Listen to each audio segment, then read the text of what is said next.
Next time you feel the need for speed, fuel up with Shell V-Power. Shell has teamed up with the hit movie Top Gun Maverick to give you a chance to win amazing daily prizes. Fill up with £30 or more of Shell V-Power premium fuel for a chance to win epic prizes like a flying lesson, an exclusive Maverick helmet collectible, or tons more. Increase your chance of winning by entering through Shell Go Plus rewards. Click or tap to find out more. T's and C's apply.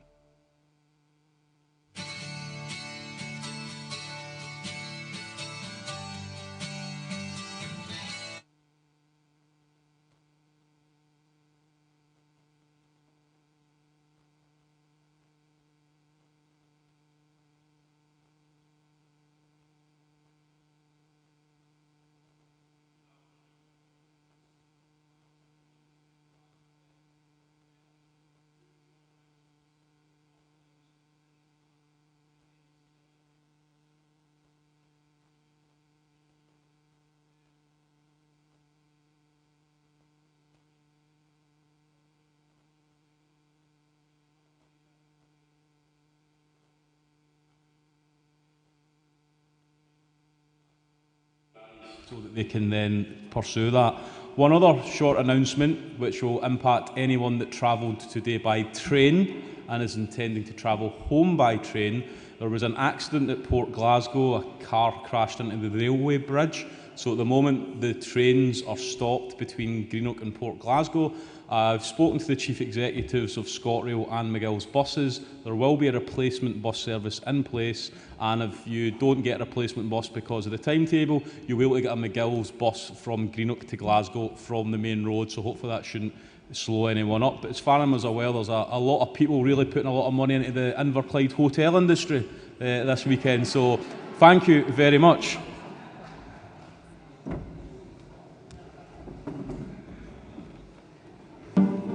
Amid this mighty fuss, just let me mention, the rights of women merit some attention.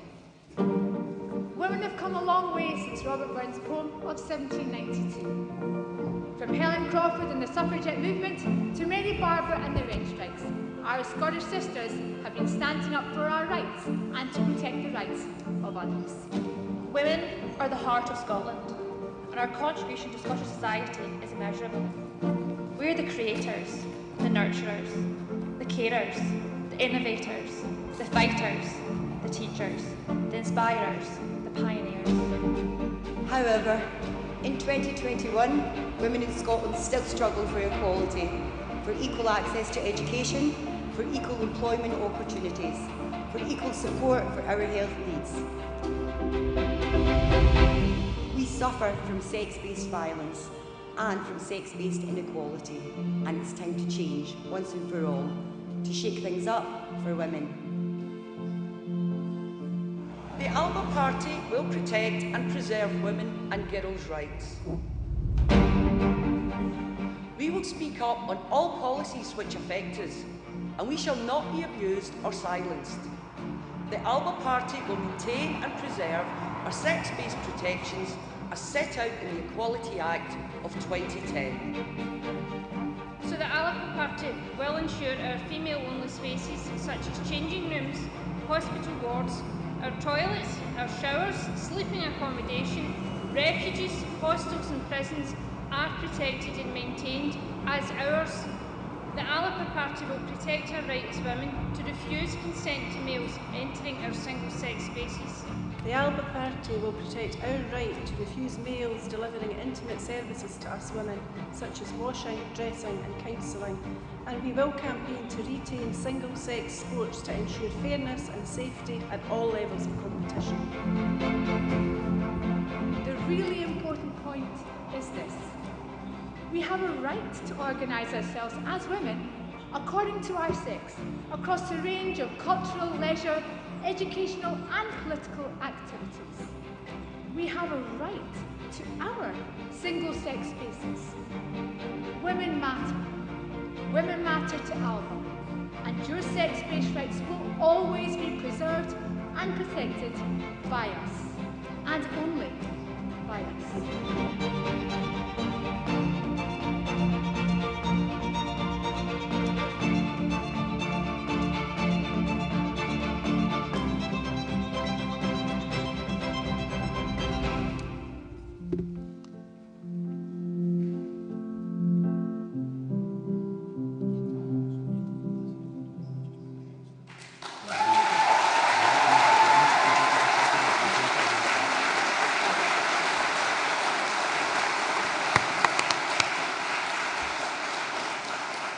Thank you, delegates. With that introduction, we move on to motion number 6, entitled Women and Equalities on the Agenda, to be proposed by Denise Findlay and seconded by Heather McLean, both of Dundee Lacu. Welcome to the stage, please, Denise Findlay.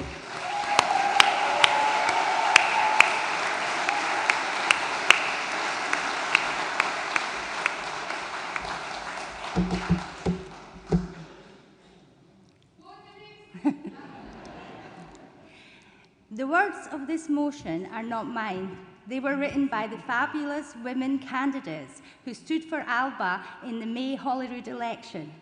All I have done is put them into a motion so they become party policy. When did inequality stop being about poverty?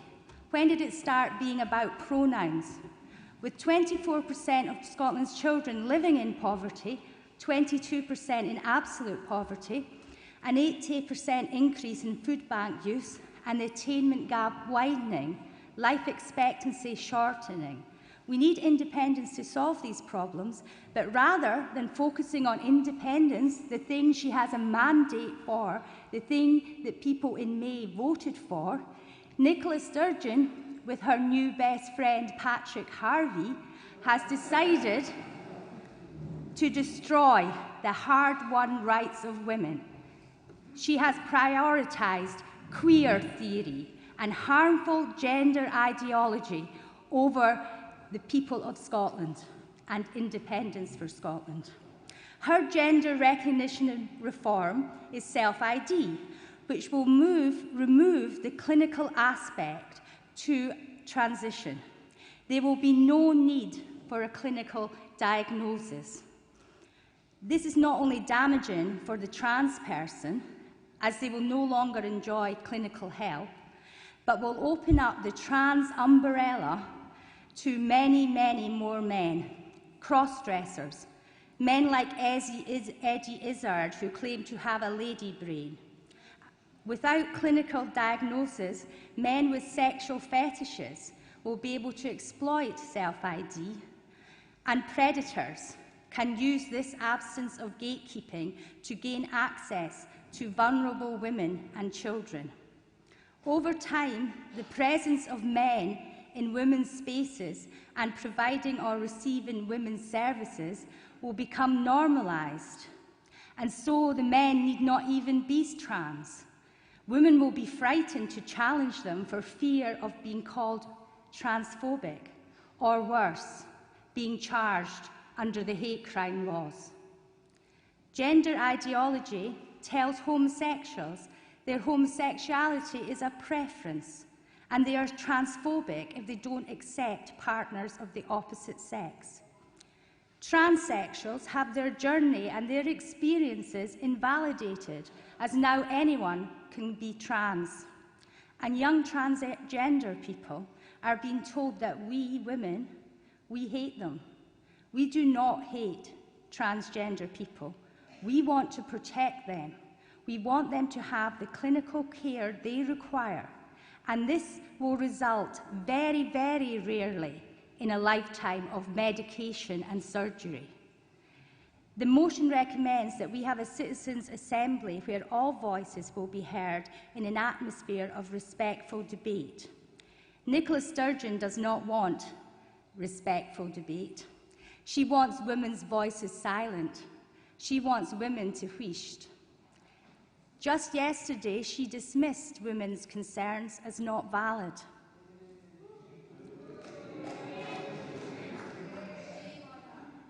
Ask her, what is a woman? You won't get an answer. Ask her how many sexes there are. And like Humza Yousaf, the health secretary, she won't be able to tell you. Of course they know what a woman is and how many sexes there are. They are lying to you. How can we protect women's rights if any man can say he is a woman?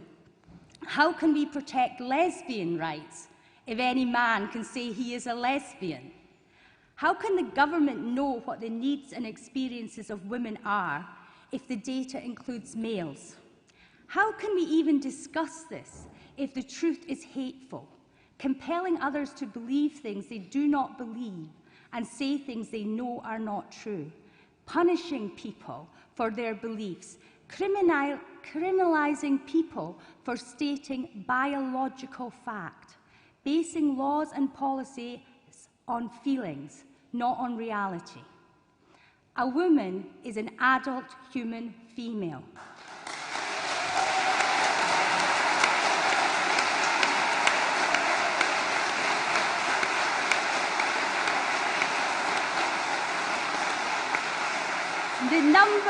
The number of sexes are 2.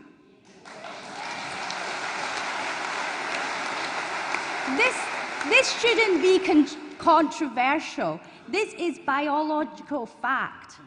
This stating fact is not a hate crime.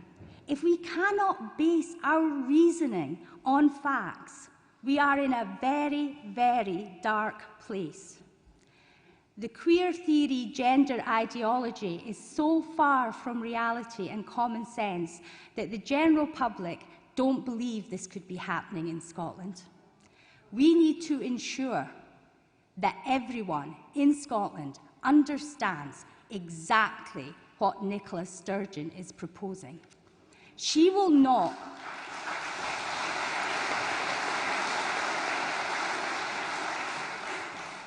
Nicola Sturgeon will not do this in the darkness. She will do this in the light. We will make sure she does this in the light.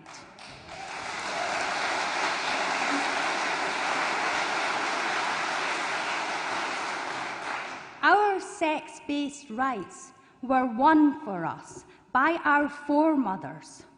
They will not be given away by Nicola Sturgeon. She will not take those rights from our daughters and our granddaughters. This is a fight we are not going to lose. This is a fight we will win.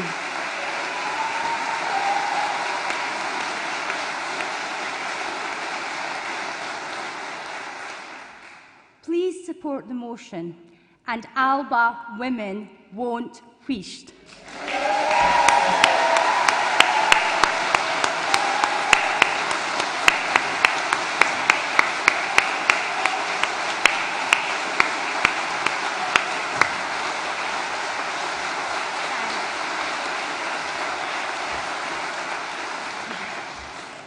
Thank you very much indeed, Denise. To second the motion, I'd like to invite Heather McLean from Dundee Lacu, and just ask everyone kindly keeps to time. There's a lot of cards in.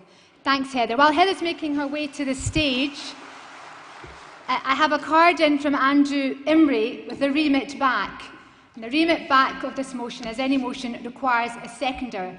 So, Andrew, if you could make yourself noticed to me, and then let me know if you have a seconder when I come to you in a second. Thank you very much indeed. Sorry, Heather. Thank you. Good afternoon, Conference. I believe we are witnessing the systematic dismantling of the boundaries which constitute a respectable, decent society which respects the values, women and its citizens. Not content with trying to redefine the meaning of the word woman, the Scottish Government are now turning their attention to our children.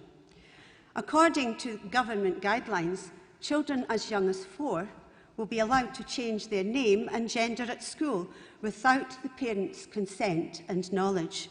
As a teacher, I am particularly disturbed at what every early years practitioner recognises as role play now being perverted into the gender debate.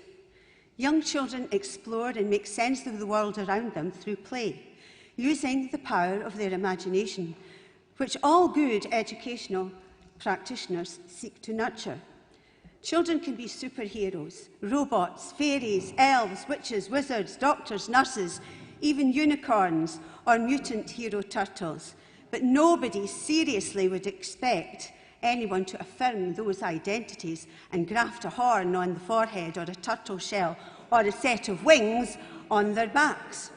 So when a 4-year-old child says, "Today I'm a boy," or "Today I'm a girl," the very last thing an educational professional should be doing is affirming that and setting a child on a path which is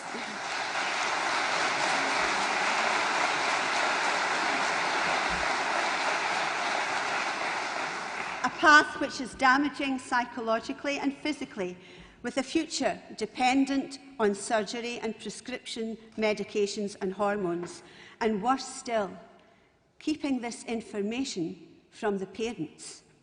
Children in particular are susceptible to the suggestions, expectations and wishes of adults, and as such fall prey to manipulation from peers, adults and teachers. Who as a parent has never heard the words, "But my teacher says," when challenged by a parent? It is of particular concern to me that children are being encouraged to keep secrets from the adults in their lives. And it is equally concerning that teachers are asked to be complicit in this secrecy and queer theory ideology, where the Scottish Government's plans for introducing gender ideology to primary children as young as 4 will only result in reinforcing stereotypes. I see this as a further sinister development in the erosion of the role of the parent, and in particular the role of a mother, traditionally the nurturing, caring, most important figure in a child's life and development as a human being, but who is now reduced to a reproductive function such as a womb haver, a host body, a birthing person. Women are being systematically stripped of their dignity and denied the experience of their own bodies and lives when they are referred to by a bodily function. People with cervixes, people who menstruate. This language is ugly and dehumanising, as we are referred to as anything and everything except what we are: women.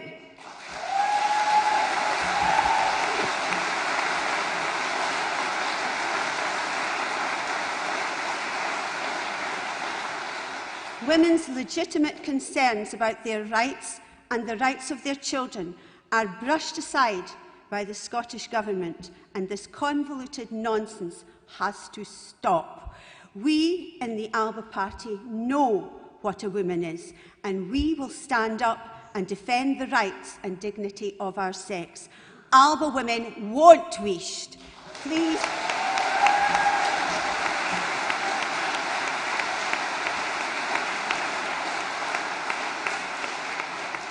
Please support the resolution. Thank you.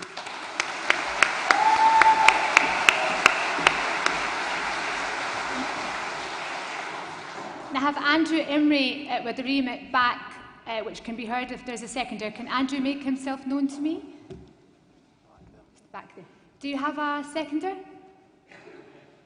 You have a seconder? Yeah. Thank you. I call Andrew Imrie for the remit back.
Scandinavian countries who have done more than anyone in the pursuit of giving women equality and rights, where you can see greater disparities in systems like engineering and nursing, where women have the right to choose.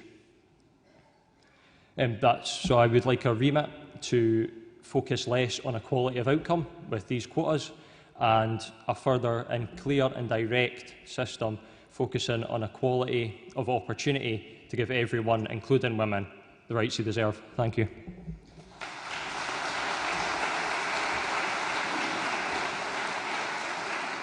Thank you, Andrew. Can I just ask the Secretary, are you happy to formally second Andrew's remit back just from the Conference Hall?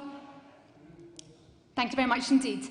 Our next speaker will be our newly elected Women's Convener, Caroline McAllister, to be followed by Mercy Kamania. Caroline McAllister.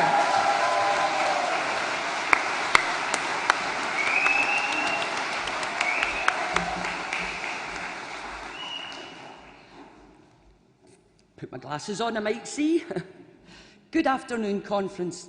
I'm delighted to have the opportunity to speak to this really important motion, and I would like to thank Dundee Lacu for bringing it to Conference for delegates to get the opportunity to vote on it. Equalities is high on the agenda in Scotland, though many of us are concerned at the cack-handed, some would say incompetent manner it has been dealt with by the Scottish Government. In a democratic country, no debate should never be acceptable. I have worked within an equality framework for more years than I care to remember.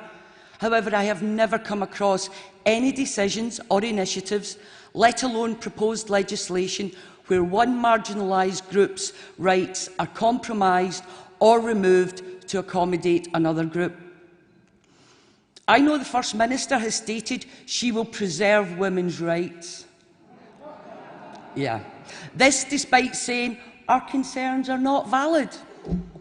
I'm not sure how she knows what our concerns are, considering she only engages with professional feminists who do not represent ordinary women.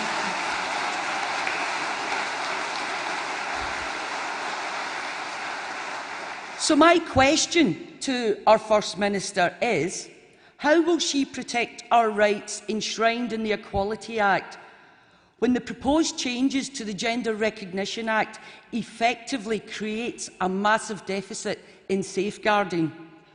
Self-identification is where anyone, including abusive males, can identify as a woman and automatically be viewed as a woman in law without any gatekeeping. Essentially, it offers access to all areas exclusively designed for females, from hospital wards to refuges, women's prisons, women's sports and women's changing spaces. Having worked with vulnerable women for many years, I know in order for them to participate in public life, they rely upon our single-sex spaces. Working in the care field, it has been established best practice to have the same-sex practitioners for women dealing with trauma and living with trauma. Decades of research underpins this best practice, yet with self-declaration, which has already been implemented in many of our institutions and services by stealth, best practice is being discarded in favour of working within a gender-neutral framework. And unfortunately, in North Lanarkshire, 3 women's aid groups who have refused to betray their founding principles have lost their funding by insisting that they work with women, adult human females. The UN recently reported the significant increase in violence against women across the world and described it as a global epidemic. Indeed, here in Scotland, we have serious issues with male violence against women. We know not all males are violent, but we do not know which males pose a risk. That, in essence, is why protecting women's rights is vital. My question to you today, Conference, is what type of society do you want to create in an independent Scotland? I know I want to live in a country where everyone is equal, where the main driver of inequality, poverty, is a high priority for those who have the privilege to govern on our behalf, where meaningful policies and joined-up thinking are prioritised over small interest groups' wishes. I want to live in a country where we are all valued regardless of our origins.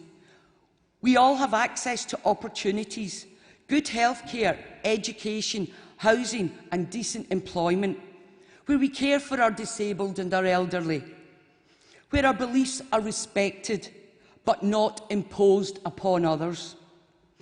So, Conference, that's a brief summary of some of our concerns and an insight into why Alba women won't wheesht. Please support the motion. Thank you.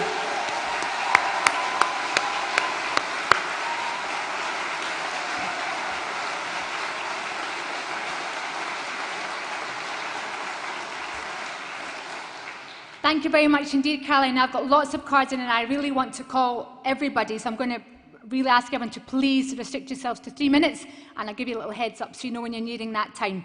Next speaker is Mercy Kamanya, to be followed by Neil Hanvey. Mercy.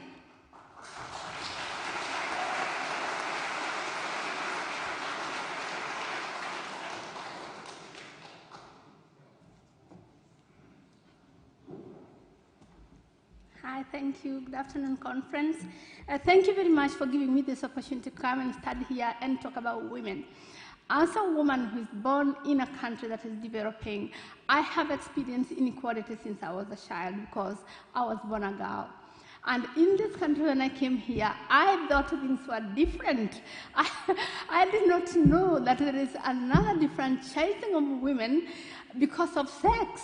And I'm so surprised when I look at our life in Africa and how we are differentiated by cultural barriers, by religious barriers, and then to come here thinking, oh my God, I've come here to get some comfort, only to be told that now I cannot be myself. I thought it's a place where I can unleash my potential. I thought it's a place where I could be able to go into the toilet and feel free. I thought it's a place I could go and enjoy the leisure services. Some of them I did not have any access to them because I had to walk kilometers to fetch water. So swimming pool was not something that was in my privilege when I was growing up.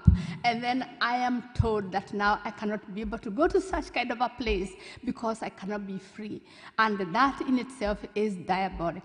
What SNP policies they are putting across there, they are policies that are not going to work now, and they're going to divide this country into half. Conference, we are people who are soldiers of independence. We are the people here who are here to be able to be instrument of change. And we are the people who are saying that we are taking Scotland by our hands, and we want to rebuild it. And that includes we demolish the infrastructures that are not working for us. And that means that we demolish those policies that SNP is putting across, and they are so far-fetched, they are based on unqualified assumptions that are being imposed on us. We say no, because women have a place in this world, we have a place in this place, and we are entitled to our own spaces. So I am here to support the motion and to say that ALBA Party, I'm very proud of you, that you have been able to give women an opportunity, and we are going to say no to the people who just want to come and extinct women by introducing this medication of children, where many people who believe they prefer to have a boy, they can give a girl medication to become a boy. We are who we are. We have a place in our society, and we are very, very important. And for that reason, ALBA Party, I'm very proud of you, and we continue to keep the fire burning, because we are the people who are supporting independence, and we are the people who are going to change Scotland, and we are going to change it into the way that is important, and we are going to change it to make it a place that is equal for all. So I support this motion. Thank you very much for giving me an opportunity.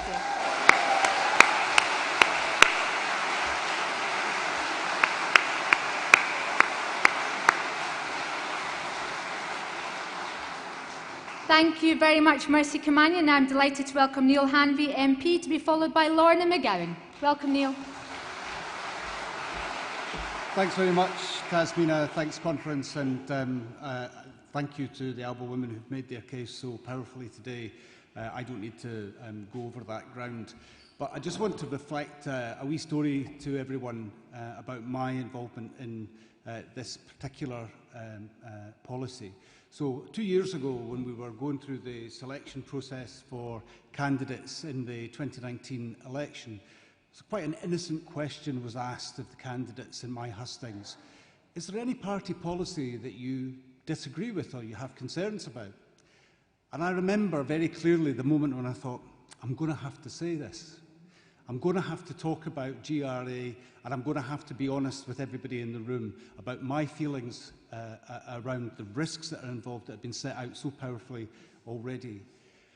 That response received a round of applause, an enthusiastic round of applause from everyone in that room. It was a measured response. It wasn't particularly controversial. But what flowed from that was what can only be described as a targeting of me for that view. And I was told by a government minister to say nothing, to stop talking about it, that there were bad people on both sides of the argument. That my position and my experience as a leader of the LGBT movement and my experience in child protection throughout my career was not valid. That's unacceptable, and it is why I'm here today, fundamentally. So I just want to make one very quick point, which is that the LGBT movement and the women's movement have been intertwined since the 19th century.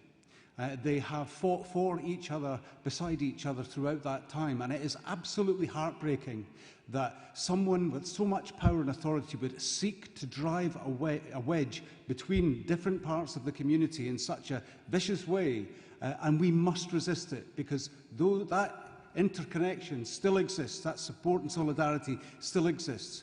During the AIDS crisis, when friends were dying, who stood with us? It was women. And I will not, and I absolutely must not turn my back on women now. So please support this resolution. It's so important that women are given this platform, and our Alba women will not wish.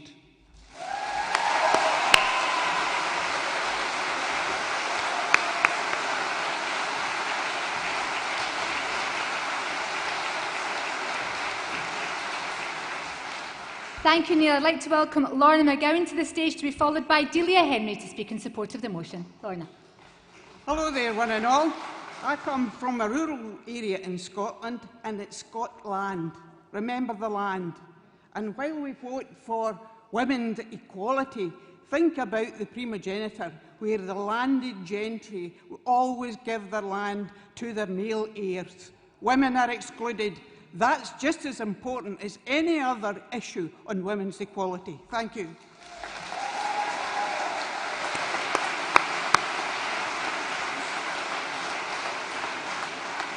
Thank you very much indeed. And for your brevity and an excellent point. I'd like to invite Delia Henry to the stage, to be followed by Marion Plunkett. Delia Henry.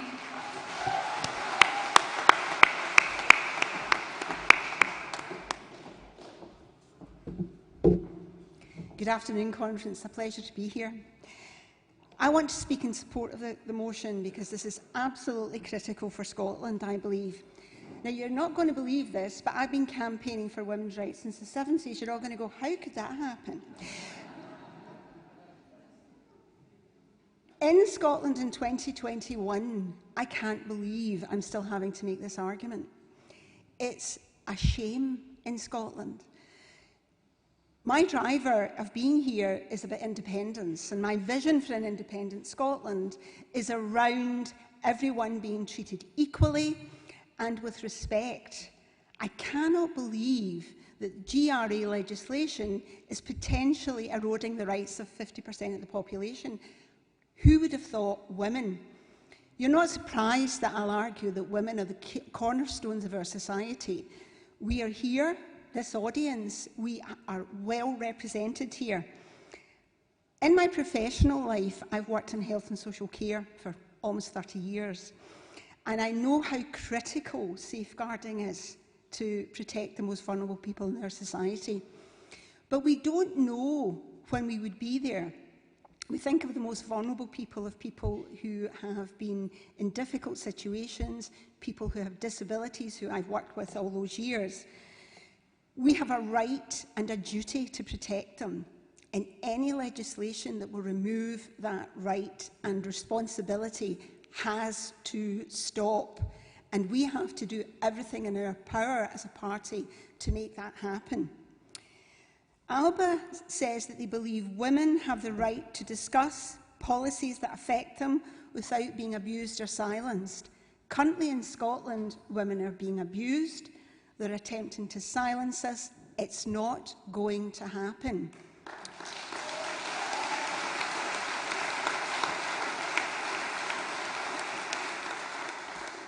I know many of the women in this audience, including myself, were at the Parliament last week campaigning, and now we're talking about potentially stopping Scots being outside the Scottish Parliament, making their voices heard. Let's stop that now. Alba women won't wish. Thank you. Please support the motion.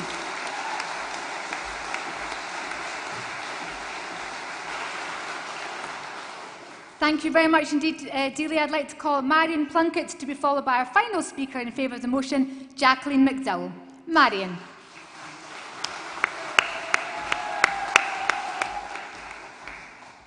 Good afternoon, conference. I've never spoken at a conference. I've always felt there were other people who could speak more effectively than I could.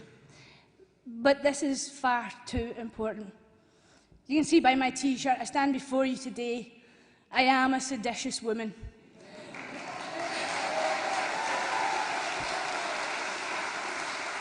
And it is with a sense of great pride that I stand here on the stage of an ALBA conference with like-minded people. And I must say, men have been fabulous in their support for women as we are in this fight. And make no mistake, people, make no mistake, friends, this is a fight. Women are facing levels of oppression not seen since the days of the suffragettes. And I come from a long line of feminists, and I would do them a disservice if I did not stand and draw a line and be here today speaking before this amazing crowd of people who think just like me. The importance of women in society is absolutely fundamental. Nothing is born without us. We are the birthers. We are the teachers. We are the people who, when all else fails, pick up the pieces of the broken and the weary. So it is absolutely with great pride that I stand before you today and ask you to support this really important resolution, and to thank the ALBA Party for having the courage where no other party has shown it. No other party has given women their backing as we are facing oppression through the GRA. And I will keep this very short and say thank you very much for giving me the chance to express myself here today. I'm an ordinary woman. I'm also a disabled woman. Everything that's come in my way terrifies me. But it's in my fear that I find strength. And it's in this party, in this room with all of you, that I will find the courage to stand and fight. And by the way, I won't wish either. Women won't wish. Thank you.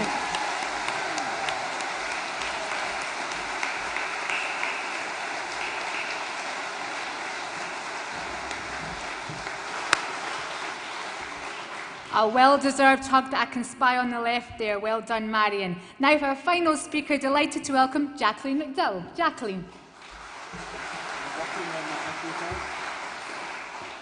Good afternoon, conference. This is going to be very short and sweet. It was something that Caroline said. I'm unfortunately from North Lanarkshire, and as I know at the moment, Nicola hasn't done anything about outside the Civic Centre in Motherwell. And it's just to let you all know that on Motherwell, on the 7th of October at 3:30 p.m, we're having a big demonstration, hopefully big demonstration, to say to the North Lanarkshire councils, how dare you not give our Women's Aid, the 3 groups of them, the money that they are owed.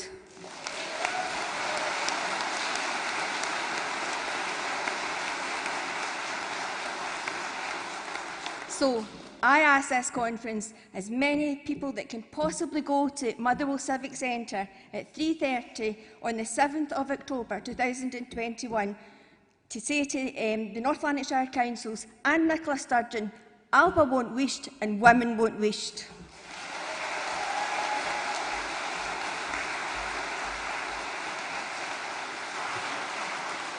Thank you very much indeed, Jacqueline. Now we're going to take a vote, first of all, on the remit back. All those in favour of the remit back, can you kindly raise your delegates' passes? I can just see one. Thank you very much indeed. All those in favour of the motion, can you raise your passes? On that basis, the Women's Inequalities motion number 6 on the agenda is passed overwhelmingly by conference.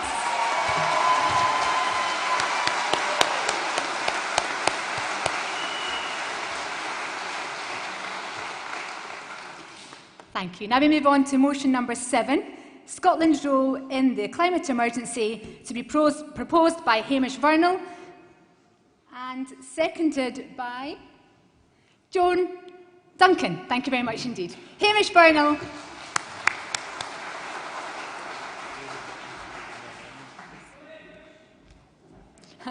Your check's in the post, whoever it was.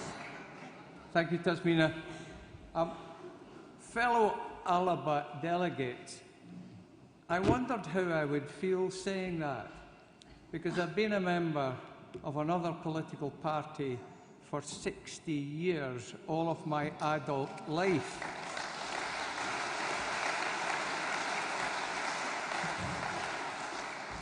Can I tell you, it feels just fine.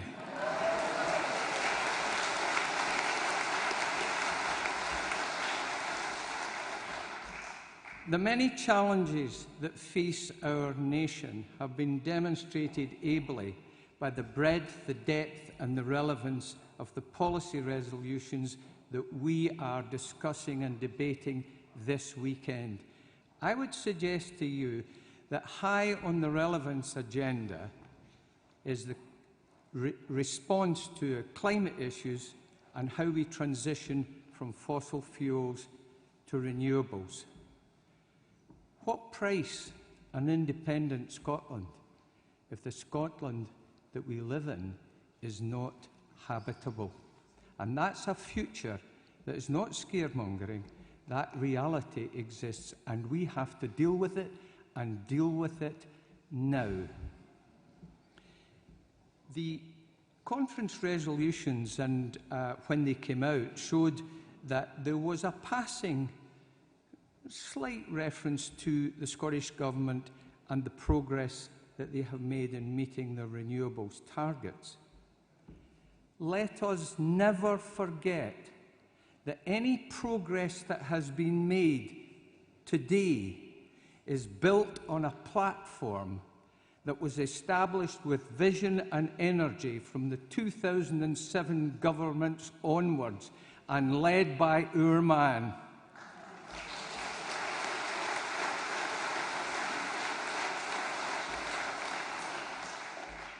The resolution is in 3 parts. The first part is the establishment of a Scottish National Renewables Corporation. Why? What's its purpose? It's to provide coherence and a coherent plan which does not exist at this time across the whole range of our renewables: wind, solar, hydro, wave, tidal, and the implications that all of them have for our hydrogen development. Little aside, we have off the coast of Aberdeenshire 2 huge floating wind farms. They're in the Moray Firth as well. The cone, the turbines come in 3 parts. The cone contains all of the sophisticated engineering that takes that wind turbine and transfers the electricity onshore. All of that design and build and the intellectual property contained therein lies out with Scotland. The manufacture of these huge turbines and the towers that they stand on lie out with Scotland. They're shipped in here and we assemble them. In the context of offshore wind, Scotland is a flat pack economy. We get no real jobs out of the huge developments of offshore wind. Now, I know that we couldn't build them anyway. Thatcher saw to that. She took the steel making and the rolling mills away. But the principle exists.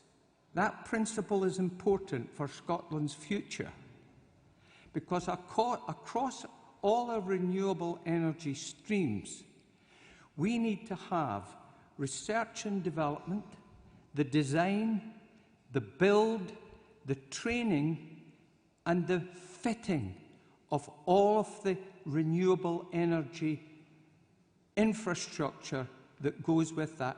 All of that supply chain, from research and development to fitting, needs to lie within Scotland. It doesn't at the moment.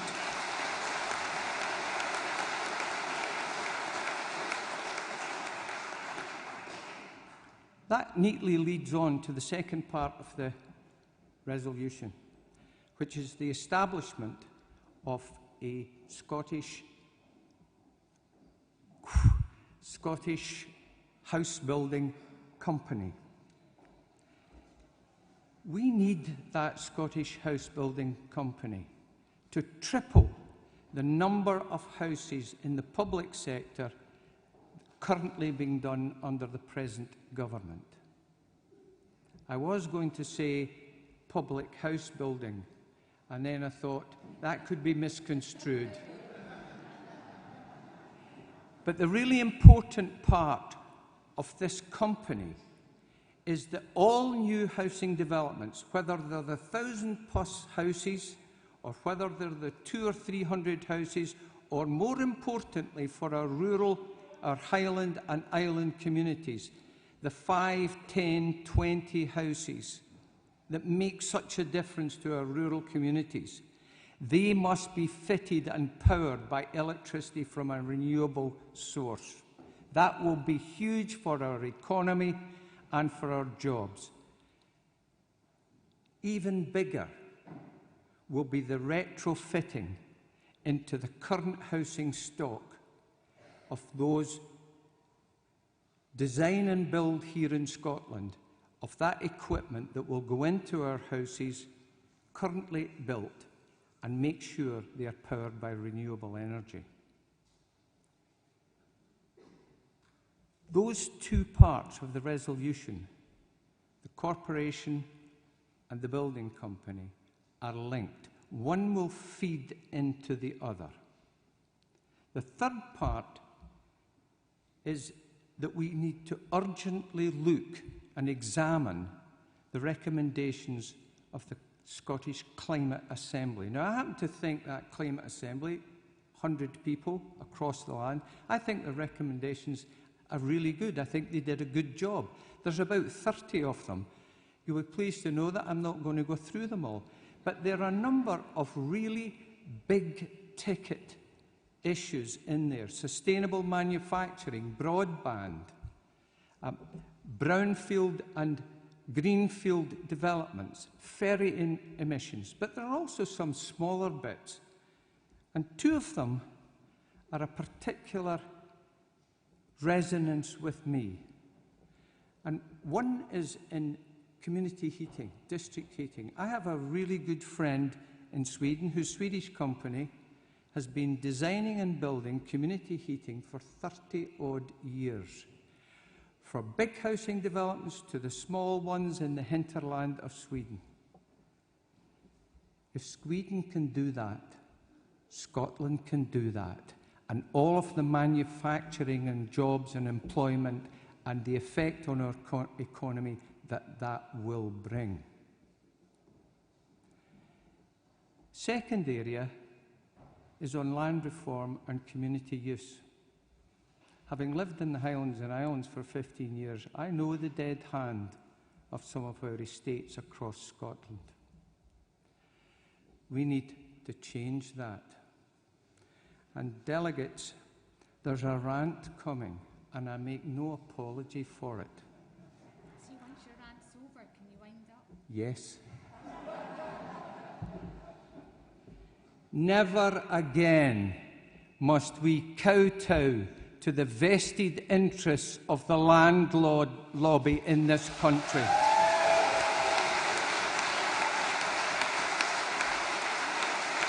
Last word.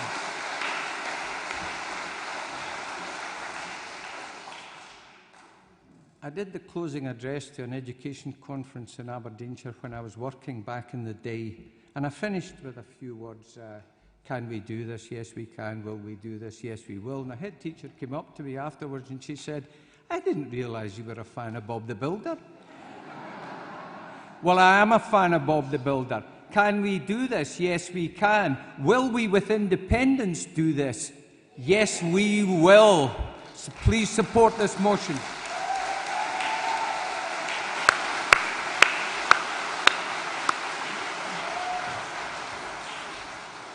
Thank you very much indeed, Hamish Furlong. For those delegates that can't see, Hamish delivered that entire speech without a single note. Thank you very much indeed, Hamish. Well done. To second the motion, I'm delighted to call to the stage John Duncan, to be followed in terms of an amendment by David Maitland. John Duncan.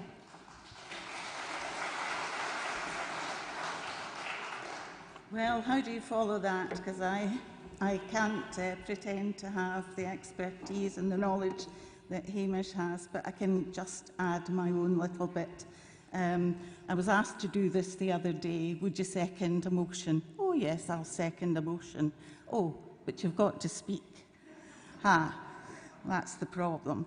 Well, we can't afford mediocrity anymore. Scotland needs to be grabbing at every opportunity it can, and yet we seem to be limiting ourselves through our inability to respond rapidly and positively to the energy technology trends. Hydrogen is one example, but it's an important one because it provides so many opportunities. There are so many bits to energy and climate that, you know, we need to be more than an assembly shop. We, in countries, my husband and my son both have worked in the oil industry, and to do business in countries, you have to commit to the country, you have to engage, employ the local staff. We allow people to come in and take our resources and leave us nothing. In Aberdeen, I think it's a pathetic city today because it's been left behind, forgotten. The oil companies came in, they've taken everything out, and they've not been asked to put anything back in. It's an absolute disgrace. We need to account,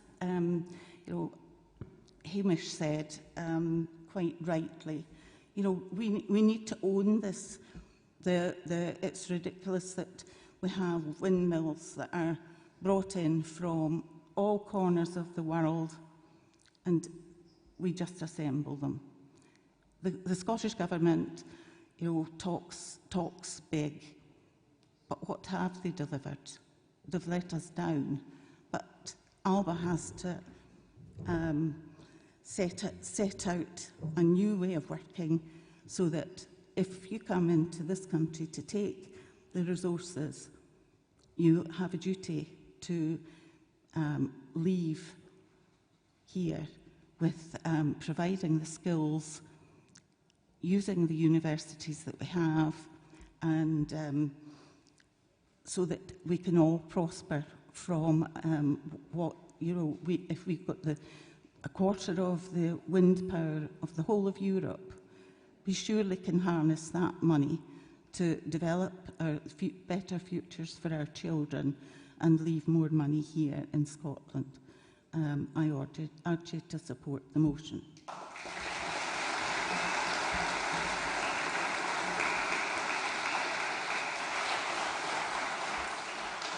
Thank you very much indeed, Joan. I'd like to call David Maitland to move the amendment. Can I have a seconder to the amendment from the floor, please, to allow David to speak to the amendment? Just looking for a seconder from the floor. Anybody? Lovely. Thank you very much indeed. David. Thanks very much indeed. I was planning on making a very, very short speech here today, but after hearing this lady's speech today, I've added a little bit into my notes. Aberdeen's the lowest funded city authority in the country and has been for 50 years. For a city that's generated 10 billion a year for the nation's economy for over 50 years, that's not a very good return on investment. That underfunding means the city is now Britain's national disgrace and Britain's international embarrassment. It is the oil capital of Europe, or it was the oil capital of Europe. It's now the energy capital of Europe. We're not competing with Dundee, Edinburgh, Glasgow or anything else. We're competing with Qatar, Dubai, Houston, Singapore. Comparing these cities, there is no comparison. I could also say very, very quickly that when you look at cities like Baku, they have Formula One races going through their city. Aberdeen can't fix its own potholes. This is an actual fact. Come and visit the city and you'll see what I'm talking about. Very quick, okay, so that's that. And I've only just done it winging it after hearing that wonderful speech by the seconder of this motion. Can I just say by starting this speech that Hamish accepts this amendment, so I will be as quick as I possibly can.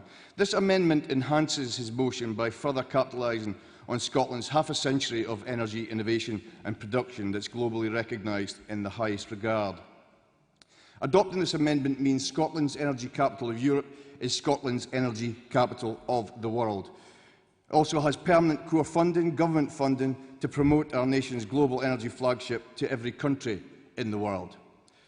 The World Health Organization was formed in Geneva in 1948 and now has an annual budget of $8 billion. The World Trade Organization was formed in Geneva in 1995 and now has an annual budget of $220 million. Adopting this amendment means the World Energy Organization was formed here in Greenock in 2021 and, combined with Scotland's World Energy Capital and COP26, provides our nation with a once-in-a-lifetime opportunity to again lead the world. Centuries of Scotland's visionaries invented and created the modern world, with televisions, telephones, antibiotics, MRI scanners, fridges and ATMs, to name just a few, in common daily use throughout our world.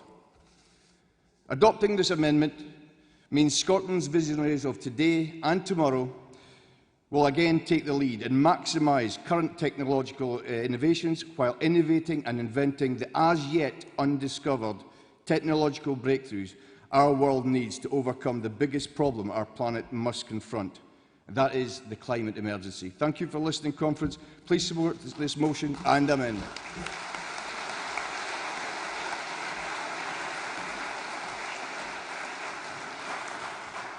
Thank you, David. And our final speaker on this motion, speak in favour of the motion, is Chris O'Donnell. Chris.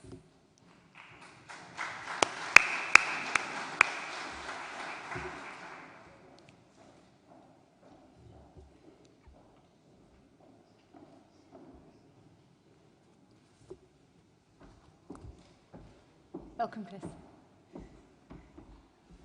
Good afternoon, Conference. You've got no idea how bright these lights are until you get up here. I am very much in favour of drastic changes to the way that Scotland has energy forced onto it and uses it. I've spent 15 years working within the technological side of the oil industry, but then after leaving, when I became a journalist, I got involved with anti-fracking and climate change ideas. I live in the Western Isles. SNP are choosing to not replace a power interconnect from the mainland to the Isle of Lewis after it got cut by the American Navy 9 months ago, and £100,000 of diesel is being burned a week in Stornoway alone, just to power the Isle of Lewis and parts of Harris. When it comes to COP26, we can't trust SNP to look after our interests. We need to be loud, we need to be proud, and we need to look after our own interests ourselves as much as possible. Anything at all that ALPA can do to force the agenda needs to happen as quickly and as loudly as possible.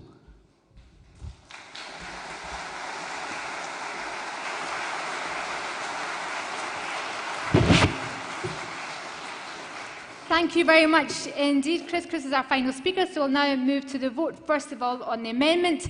All those in favour of the amendment, please kindly raise your cards. All those against?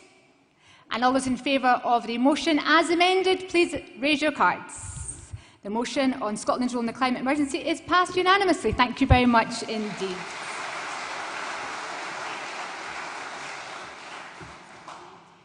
Now we move on to Green Imports, motion number 8, originally to be proposed by Craig Berry, who unfortunately cannot be here with us today. Instead, we have George Kerrivan moving the motion, and to label George to propose the motion, can I have a seconder from the hall? Thank you very much indeed. George Kerrivan to propose motion number 8 on Green Imports.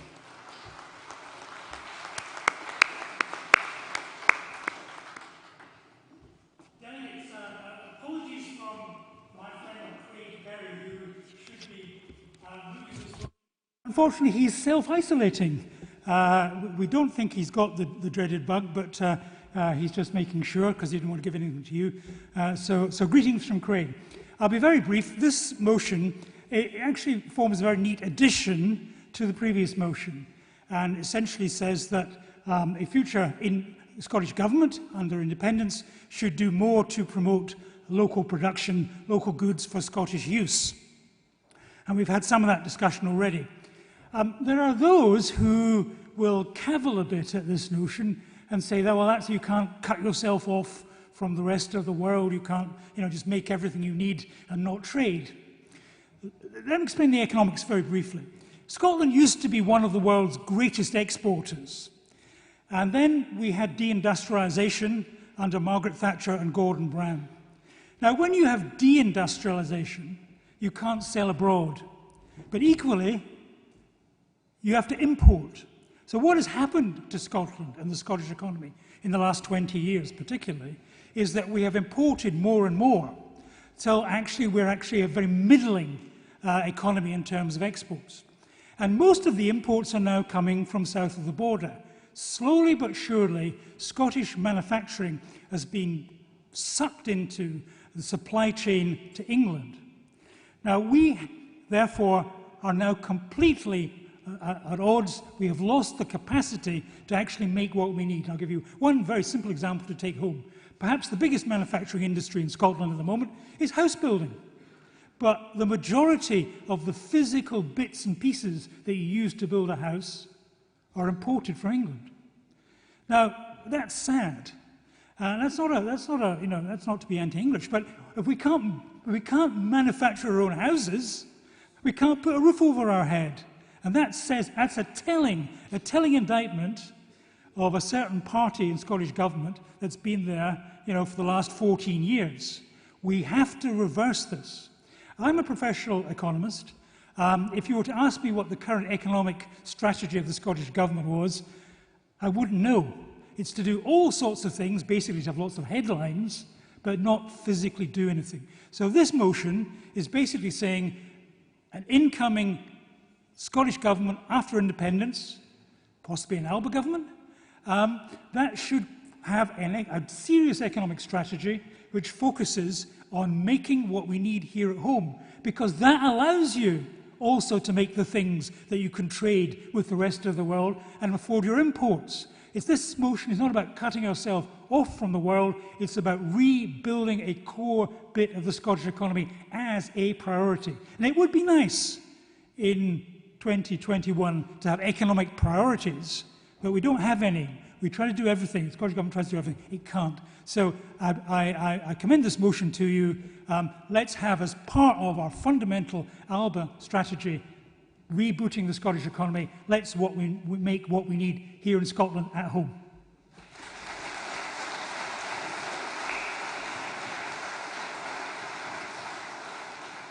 Thank you very much indeed, George. There are no further cards in, so can I ask if motion number 8 on green imports is passed by acclaim?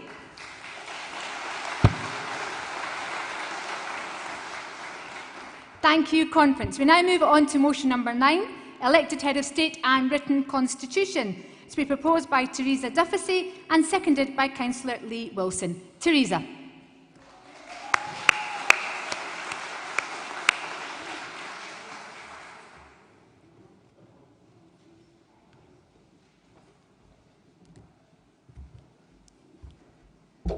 Good afternoon, everybody. I've never spoken at a conference before, so I'm a bit nervous. Let me begin. Well, a constitution guarantees liberty and citizens' rights under the law.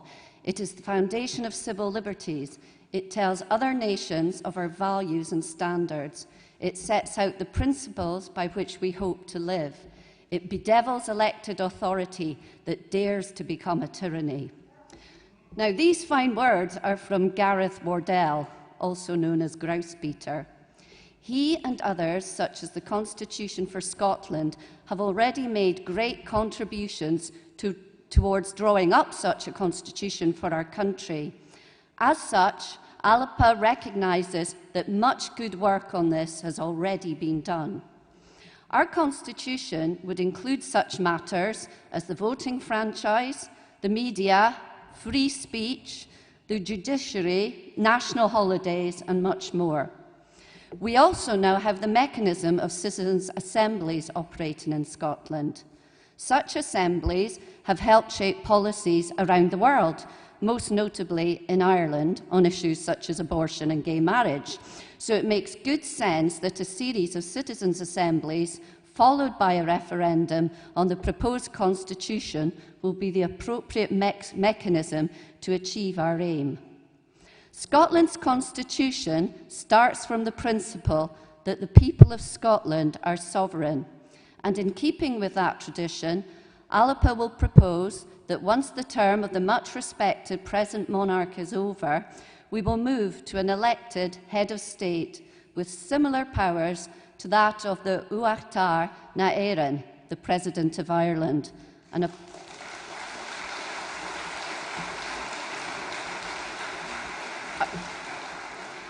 apologies to any Irish Gaelic speakers out there for that pronunciation.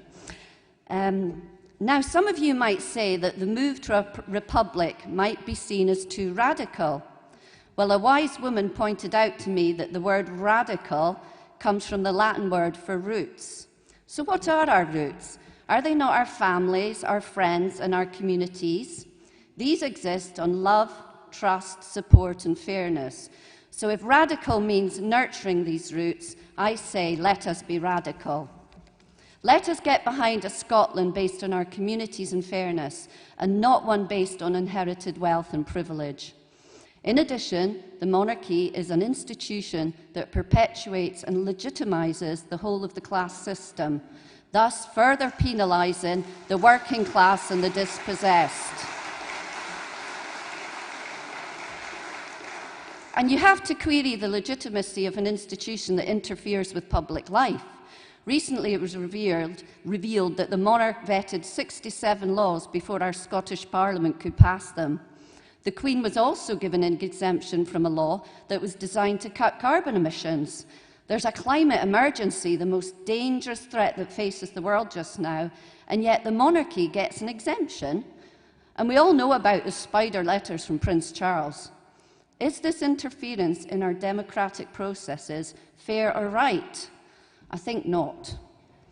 The sovereign grant alone came to £69 million in 2020. The organisation Republic says the actual cost is £345 million. These are taxes the lowest paid of our citizens are paying towards the upkeep of individually wealthy people, and yet we are shamefully seeing children queuing at soup kitchens for the homeless in Glasgow. Something is very far wrong here. And post-independence, would an independent Scotland really have the head of the Church of England as our Scottish head of state? The whole scenario is an anomaly in itself. Incidentally, only 2 states worldwide have religious leaders as part of their governments. One is Iran, the other is the UK, i.e. the unelected bishops in the House of Lords. In short, the monarchy is outdated, unfair and unfit for purpose. Countries such as Barbados are to become a republic in November, so why shouldn't we? The existence of the monarchy perpetuates and legitimises a doff-your-cap mentality and acts as a means to reinforce the exploitative class system. In a new independent Scotland, we want to do things differently.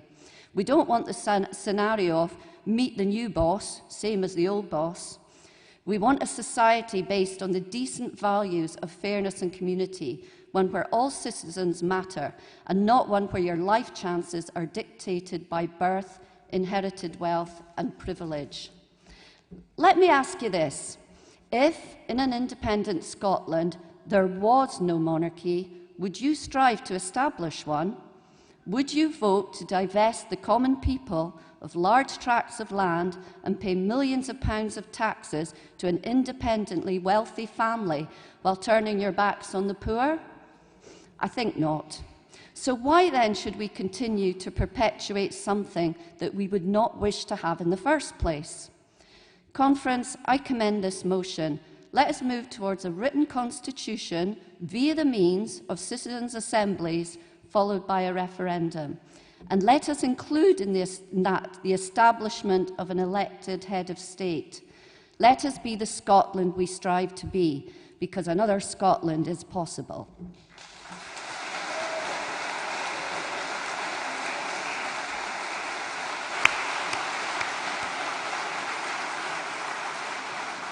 Thank you very much indeed, Therese. I'm now delighted to call Lee Wilson to second the motion, and then we have a remit back from Morgan Davies, so I'll ask if he has a seconder to that remit back first. But Lee Wilson.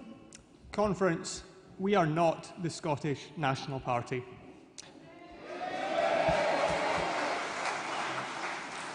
And it therefore stands that we do not need to see things through an SNP prism. What does that mean in theory? Well, being a smaller party affords us a great many advantages, one of which is the licence to be bold in particular. Not ideologically doctrinaire, because I think we should avoid that, but being bold in the great Scottish tradition. If nature abhors a vacuum, and indeed it does, then let us be the party of ideas, the party of a plan for independence, and the party with the energy to get us there.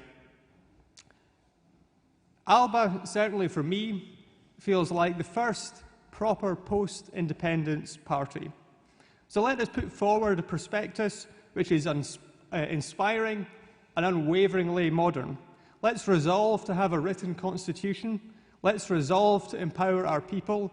And yes, let's resolve to have a democratically elected head of state.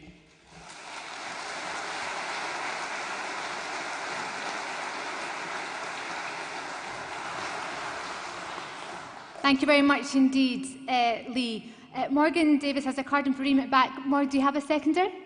Thank you very much indeed. Morgan Davies.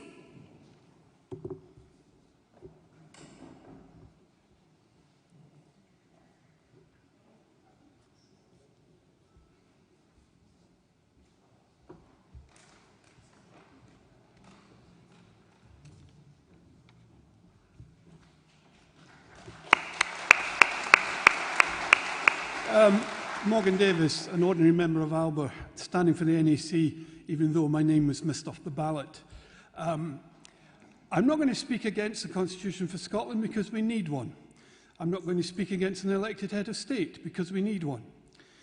There are two concerns with this motion. One is the belief that we need to wait till the current monarch is no longer with us before we change to a republic. As was noted, Barbados has decided to become a republic, and it's not going to wait. It's going to do it in November. We can learn a lot from Barbados. They've had a 40-year discussion on becoming a republic, and there was always the fact that they thought they would hold a referendum on it. There was always arguments about a remit for a referendum when it was going to be. The current government decided to become a republic without a referendum, because they won every seat in their election, which is a mandate. So they decided to dispense with the referendum and move to declare themselves a republic. If we pass this motion, we run the risks, because much as we might like independence to occur now, we have no guarantee that it will occur at any point in the next few years.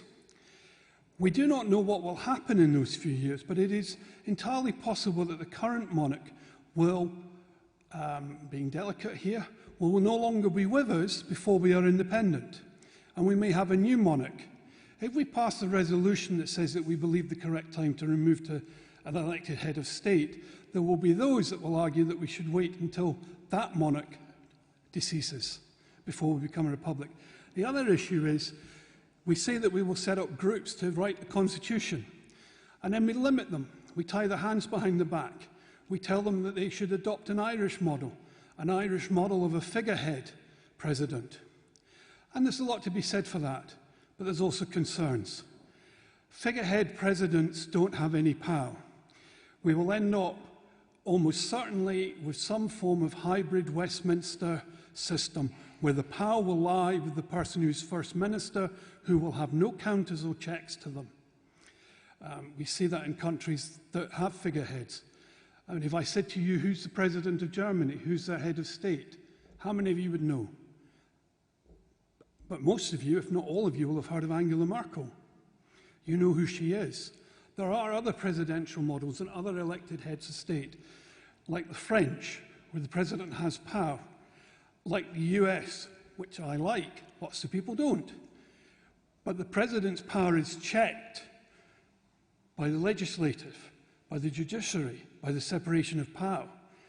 If they'd had a Westminster style of government with a Prime Minister, Richard Nixon and Donald Trump would have been able to do anything they wanted, because that's the reality in the UK at the moment. The Prime Minister and the First Minister of Scotland and of Wales are all but unassailable. We surely don't want to replicate that in a new Scotland. We want a new constitution, a new way of government that is fit for the future and fit to really mean that the people of Scotland are sovereign. And we need to do it as soon as we are independent, not at a date to be determined by the death of a monarch.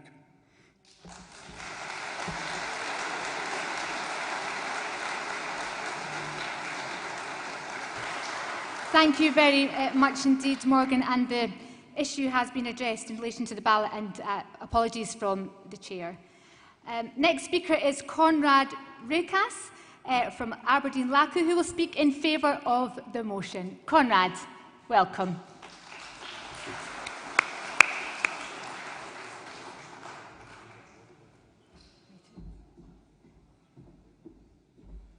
Thank you very much for the voice.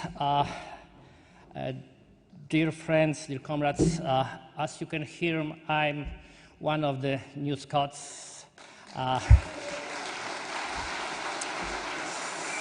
So please forgive me my terrible accent. I know it, but I try, I really try. I have to confess you to one more thing. As a teenager, as a boy in Poland, I grew up with Jacobite legend, the white one, you know, this.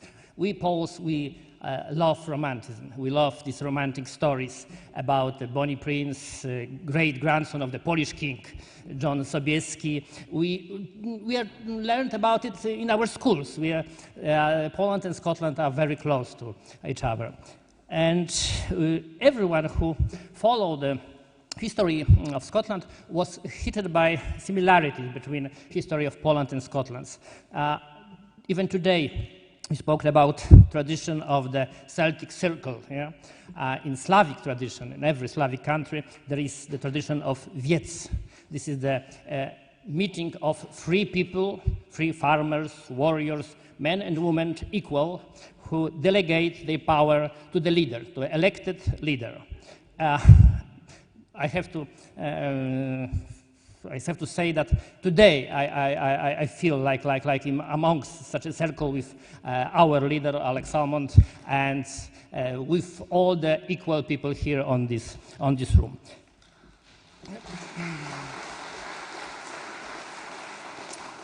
But as you maybe heard, in Poland we elected our kings, and our nation had a right to rebel against them if they broke the law, if they stepped against people's freedom and democracy. And then I was hit again. So in Jacobite legend as well, there is not the point about a monarchy, replace one king for another, but the right to rebel against the tyranny, against the oligarchy.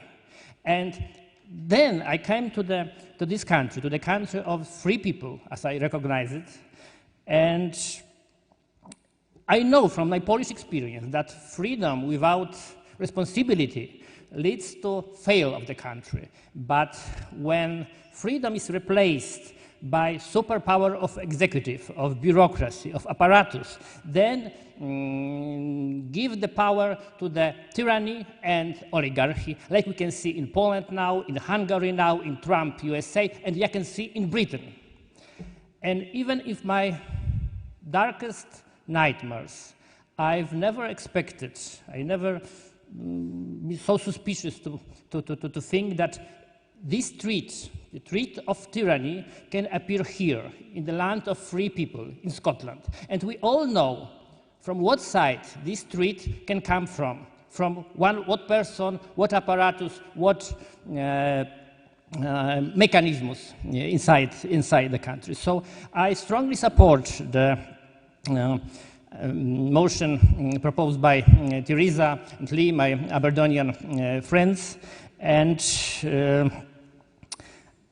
in that way, as a New Scot, as a former Jacobite, as a legitimist, as a Pole, as a Scot, I strongly wish to decide here in favor of this motion, and I would believe that we here and all Scots, all inhabitants of Scotland, someday will welcome Alex Salmond as a future president, elected president of Democratic Scottish Socialistic Republic. Thank you.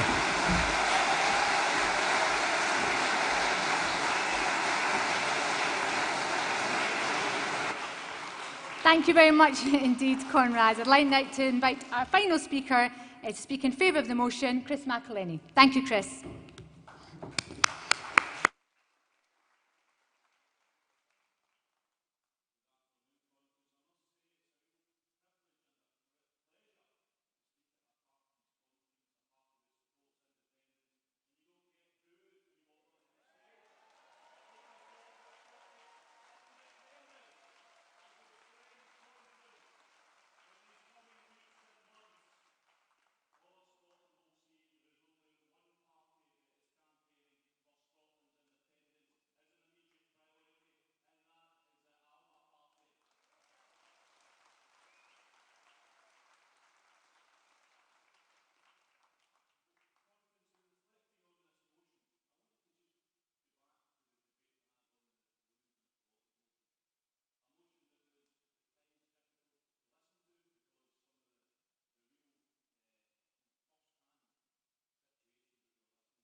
I didn't have the motion in front of you. Let me read to you the first paragraph in that motion.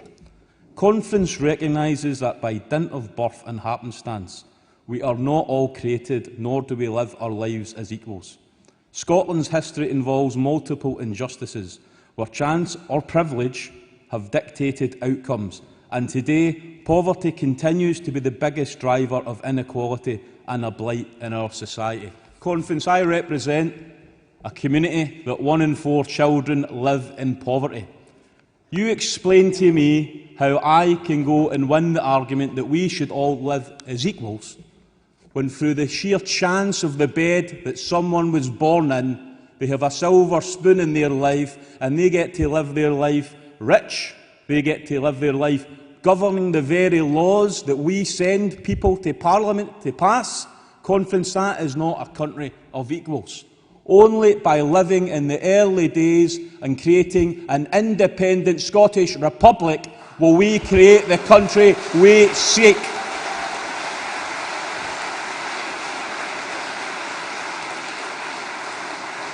Now, Conference, the remit back, I agree with every single point. All good, valid points.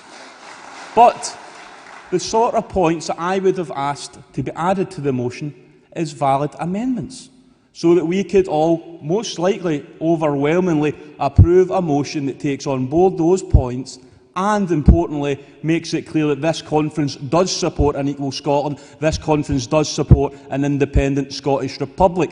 So I would urge caution. If you pass the remit back, you're passing a remit back that this conference differed and didn't want to make a decision in that fundamental position. You're either for equality or you're against equality. If you're for equality, you're for equality at every single part of society, at every level. There should not be an unelected head of state in this country. We should live in a Scottish Republic, and if you want to live in an independent Scottish Republic, then show your support today by passing this resolution overwhelmingly and reject, sadly, the remit back. Thank you, Conference.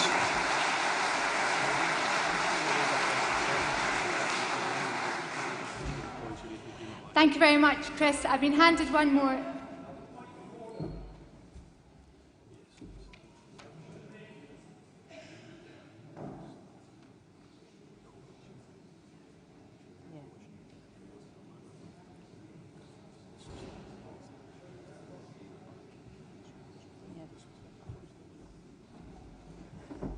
I think if Chris is going to stand here and say that that should have been submitted as an amendment, and then it behoves me to say that it was submitted as an amendment. It was not accepted. Therefore, the only option to move it is as a remit back so that it can be added in and brought back to conference. I would happily have it as an amendment. Thank you, Morgan. I don't know if that's possible or not, but it was submitted as an amendment. The Conference Committee did not accept it. Thank you, Morgan, for your point of order. Thank you very much indeed.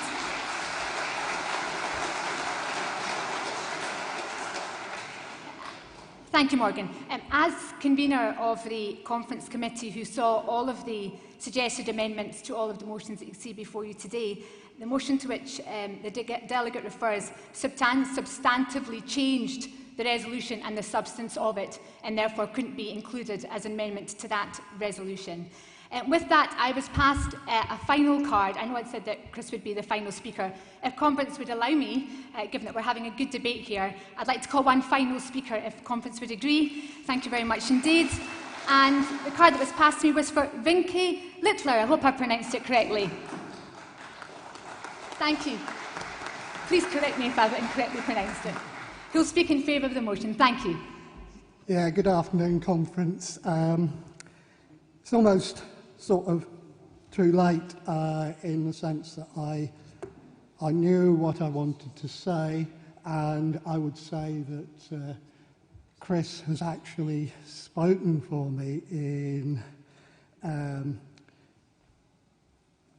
talking about the amendment. I certainly would support an amendment along the lines of the remit back.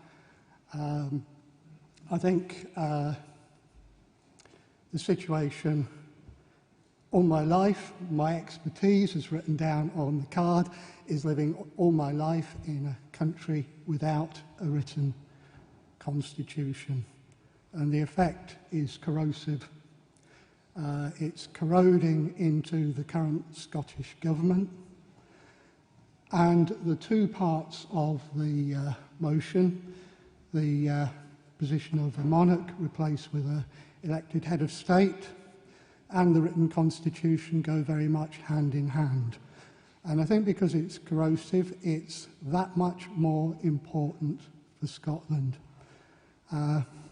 With regret, Morgan, I can't support the remit back, with great regret. But I do support the motion, and I do urge everyone not just to support it, but to support it enthusiastically. Thank you.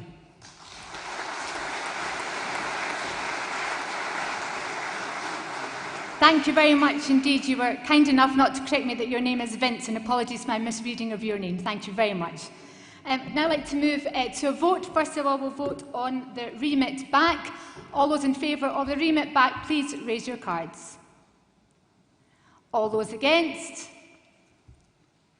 I think we can agree that we have a majority against. Thank you very much indeed. All those in favour of the motion? Thank you very much indeed. The motion is passed overwhelmingly. Thank you, Conference.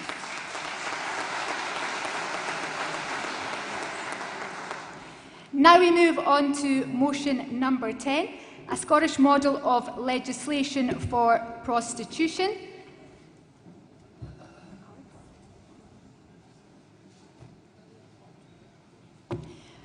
To propose the motion, I'd like to invite Diane Martin to the stage, and the motion will be seconded by Caroline McAllister. Diane Martin, welcome.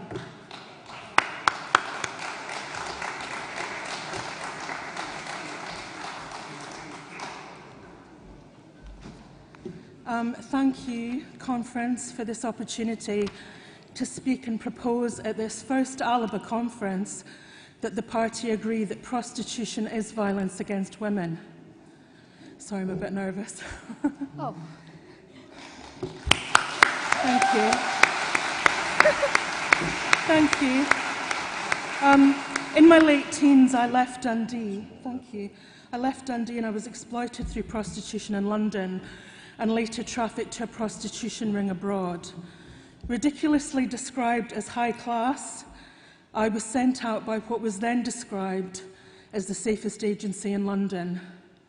There was nothing high class about being raped, above having bite marks on my face, or asked at gunpoint if I wanted to see my mum again. The venues were luxury hotels, apartments, and diplomatic accommodation. The sex buyers highly educated and in positions of significant power. Trafficked overseas, the venues were royal palaces and homes of government ministers. I was very fortunate to be helped to escape and get home. It has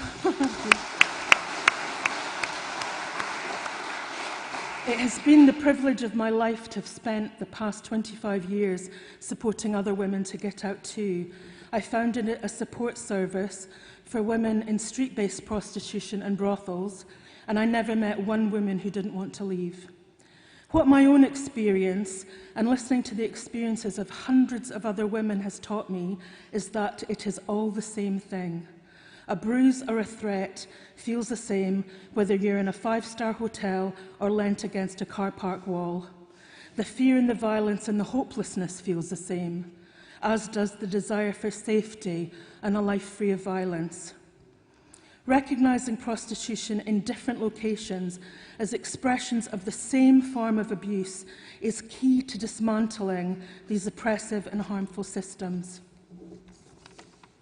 In prostitution, there are nearly always underlying issues creating conditions of vulnerability.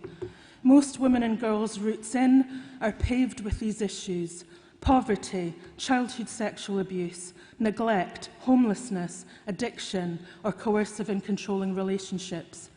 This is why we must rid ourselves of this false dichotomy we're continually presented with, that of course sex trafficking is bad, but prostitution is a job like any other. Both rely on gender inequality and vulnerability. Both are inherently harmful, trapping women and children in a violent and predatory system. To keep the sex trade going and growing, there needs to be a continual stream of new products. How on earth can we accept that a subset of women, poor women, working class women, vulnerable women, can be fodder for the sex industry, exploited then deemed past their sell-by date, used, abused and discarded? In Scotland, the overwhelming majority, I would say well over 95% of women in prostitution, are from poorer countries or are Scottish girls and women whose start in life has been made up of multiple disadvantages, then preyed on and exploited. So, what kind of a Scotland do we want to see? Well, that's what we're talking about this weekend, isn't it? Surely a progressive Scotland, and there's nothing progressive about prostitution. We need a vision for Scotland that becomes a reality that we can be proud of, and that rejects the idea that a person can be for sale. As well as having an independent nation, surely we want all our people free from violence and exploitation, with the safety and independence to create the lives they truly want.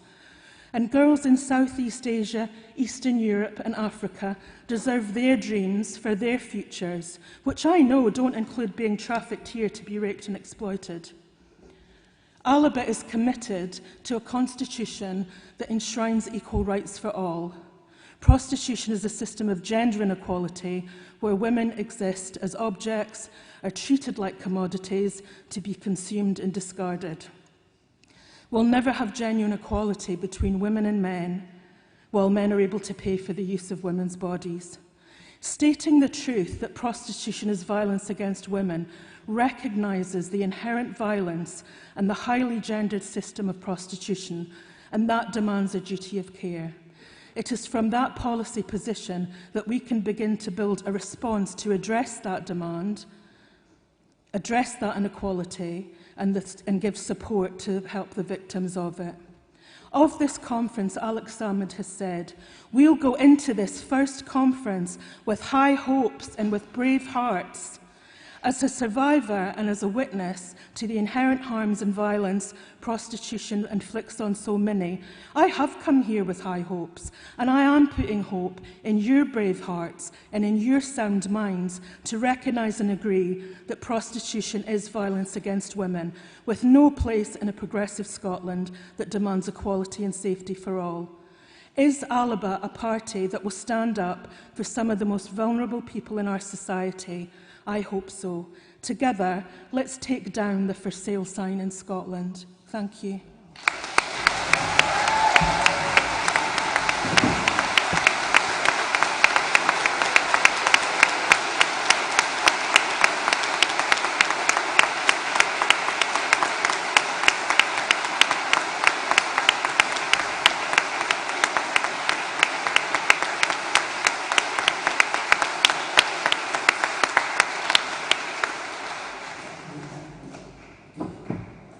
Thank you very much indeed, Diane. And with that, I welcome Caroline McAllister to second the motion. Caroline.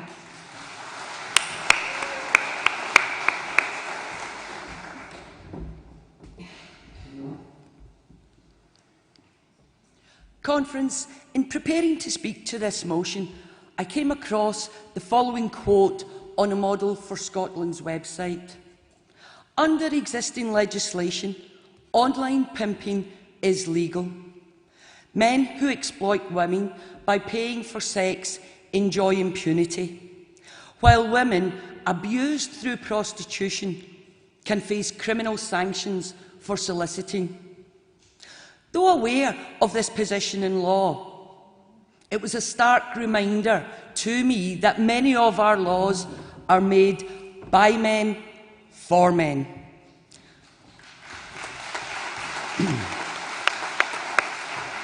The Model for Scotland campaign has called on the Scottish Government to shift the burden of criminality off victims and place it on those who perpetrate or profit from sexual exploitation.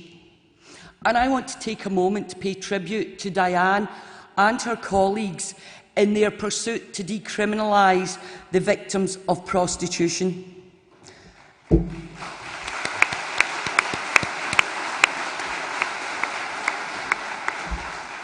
Victim blaming is woven throughout our institutions, services and indeed our culture. We've all seen it, where a prostitute is murdered, yet barely a ripple. Rarely does the murder make it onto our news or into our print media. Women are often the most vulnerable. Women, often our most vulnerable women, have no choice and are forced into prostitution. As Diane said, many are survivors of childhood abuse and neglect and have additional challenges, for example, drug and alcohol addiction as a result of self-medicating in order to get through their day. And who could blame them? Especially as many of our institutions and services frequently fail our most vulnerable women. There is a lot of misinformation floating around, and indeed crass, ill-informed slogans like sex work is work, especially from those who will never have to or be forced to commodify their bodies or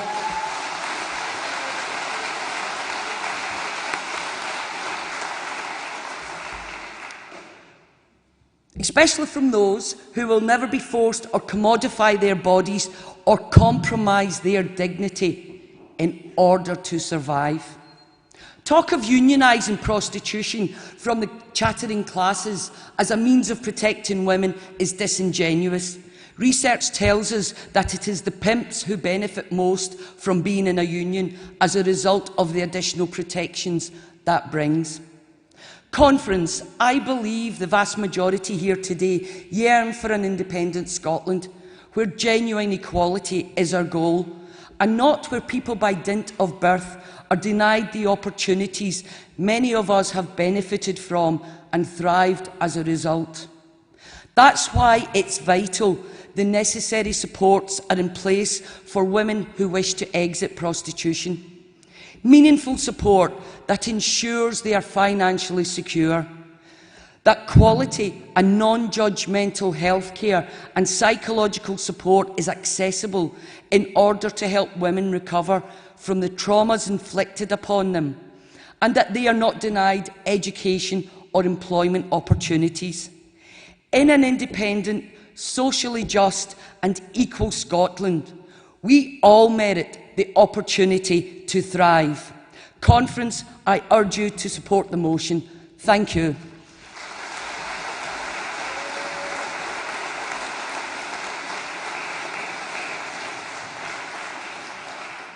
Thank you, Caroline. I have a card in from Murdo Ritchie. Murdo, can you identify where you are?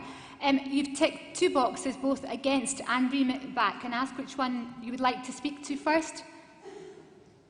Murdo? Murdo, you've ticked both against and remit back. Which one?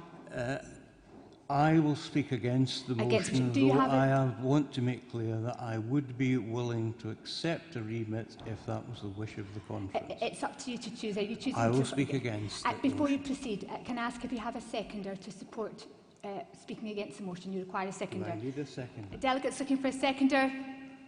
Anybody willing to? I have one at the back. Thank you very much indeed. Murdo Ritchie to speak against the motion.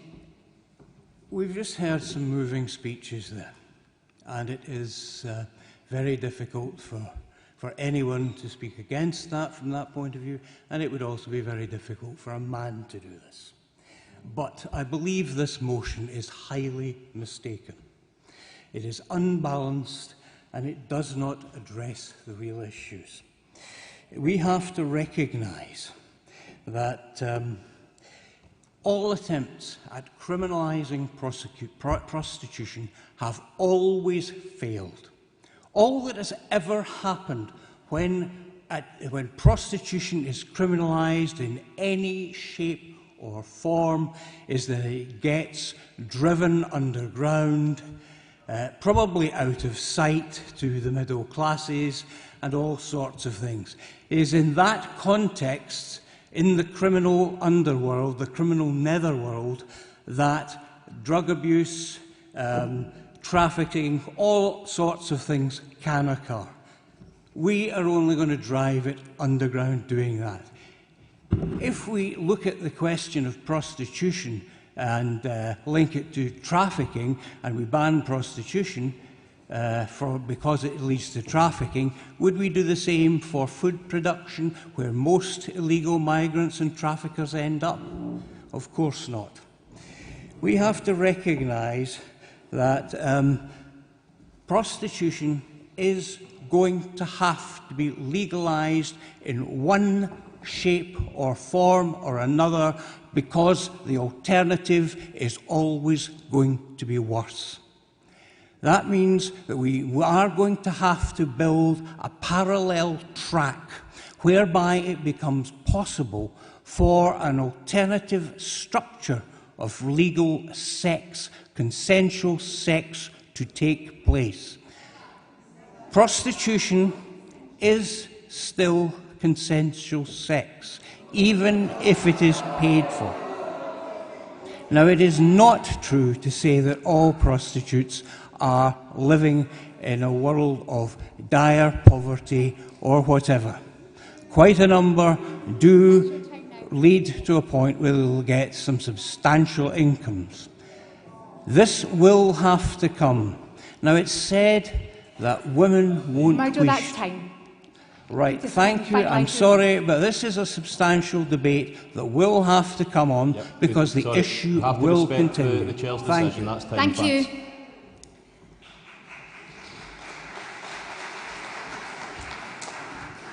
I'm delighted to call our next speaker who will speak in favour of the motion, and that's Karen Law, who wrote a university dissertation on this exact model. Karen Law.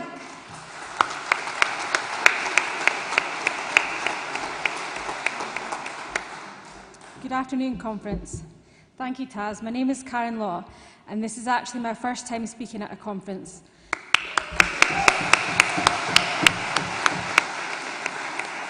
I have not felt confident speaking at SNP conference, but today this feels like such an open and welcoming environment here at Alba Conference.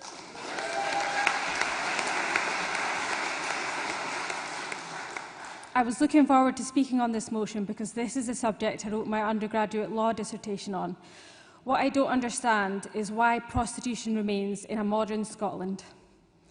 There is a very persuasive argument for the Nordic model, which decriminalises the sale of sex and criminalises the purchase of sex. This legislative model is common across many countries. Buyers are less likely to purchase sex if there is a possibility they might be caught, thus reducing the demand for prostitution. This has been seen in Sweden and other nations since they have adopted this Nordic model. If prostitution is targeted, one of the effects of this would be that human trafficking for the purpose of sexual exploitation would also decrease.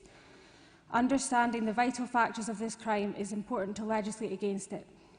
Decriminalising the sale of sex means those victims of sexual exploitation won't have a criminal record, and this makes it easier for them to seek employment as they are supported to exit commercial sexual exploitation.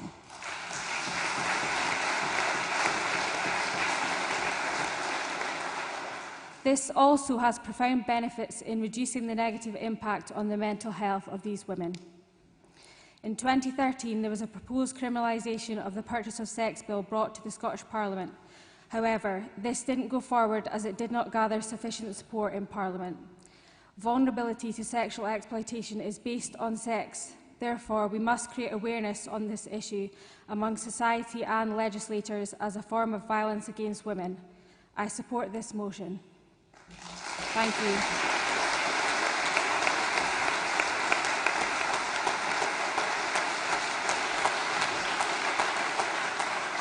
Thank you very much indeed, Karen. I'd now like to call Maureen Bennison to be followed by Anne Hall, both to speak in favour of the motion. Councillor Maureen Bennison.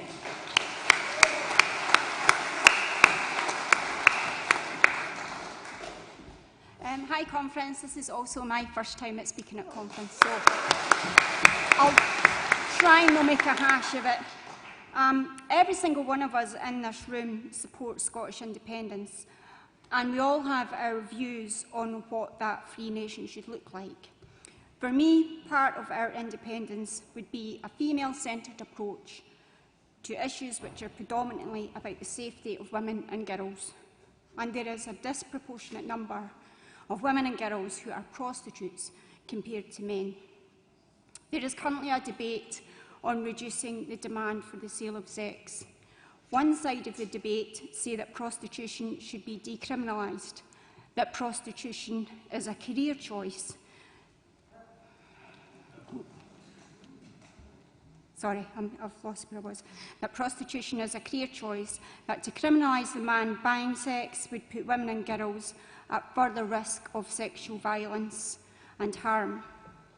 But how can a career in prostitution ever be safe? There is no other job in the land where women are subjected to sharing intimate acts, body fluids and selling your actual body to strangers. There is no career in the land where there is a risk of unwanted pregnancies or STIs or HIV. There is no career in the land where your human dignity is for sale. There is no career in the land where women and girls will be trafficked by pimps only to be raped and abused every single day. The other side of the debate wants a model for Scotland, similar to the Nordic model, where the buyer of sex is criminalised, for women to be given all the necessary help and support to exit prostitution safely when they feel ready to do so, for any of the women's criminal convictions for prostitution to be quashed, and for legislation on pimping and trafficking to be strengthened. The organisation Nordic Model Now has found a peer-reviewed study that links prostitution and inherent violence. A study of 854 prostitutes across 9 countries, this study reveals startling instances. 64% of prostitutes had been threatened with a weapon, 74% had been physically assaulted, and 57% had been raped. The study found that prostitutes in Nevada would rather work in the street than in legalised brothels, because women are not allowed to say no to the buyer in the legalised brothels. In the Netherlands, female prostitutes reported symptoms of PTSD due to the sexual violence they had experienced working in legal brothels, clubs and windows. The study concluded that we can no longer make assumptions that violence and harm in prostitution is accidental. And because of this risk of violence, there is a higher risk of death. Nordic Model Now found that in Spain, where prostitution is legalised, between 2010 to 2018, 43 prostitutes were murdered, mostly by pimps or buyers. In Germany, between 2002 and 2018, 91 prostitutes were murdered, again by pimps or buyers. In Sweden, between 1999, when the Nordic model was introduced, and 2018, there was 1 prostitute murdered by an ex-partner, not by a pimp or a buyer. There is evidence that where there is demand for the purchase of sex, there is an increase in human trafficking. To meet that demand, women and girls are trafficked into prostitution by way of coercion and control from pimps, or by forming fake relationships known as sugar dating. There are also women from abroad who are promised the earth by human traffickers, but instead forced into brothels or online prostitution or pornography. Women who are trafficked or coerced into prostitution are not there by choice, so they are unable to give their consent to sex. And what is sex without consent? It's rape. So in effect, by decriminalising prostitution, the state is legalising the rape and abuse of the most vulnerable women and girls in the world. In Germany, where prostitution is decriminalised, there are 1.2 million transactions a day of men buying sex. That would be like a fifth of the population of Scotland buying sex every day. It is degrading to women, it's demoralising. It's as easy to buy a woman as it is to buy a bottle of wine. And legalisation of prostitution does not keep women safe. Pimps hide behind legislation, and it's far easier for vulnerable women and girls to be trafficked into legal brothels. If there was less demand for prostitution, there would be less trafficking. Contrast this to Sweden, where the Nordic model was introduced 20 years ago. Sweden wanted to reduce the demand for prostitution. So they banned the purchase of sexual services and all forms of pimping and trafficking. In the last 20 years, street prostitution has reduced. Human traffickers do not find Sweden an attractive target, as there is little market for the women and girls they exploit. As already stated, prostitutes in Sweden are less likely to be killed by pimps or buyers. Sweden also has support mechanisms in place for women who want to exit prostitution. There has also been societal change, as young men in Sweden regard buying sex as socially unacceptable.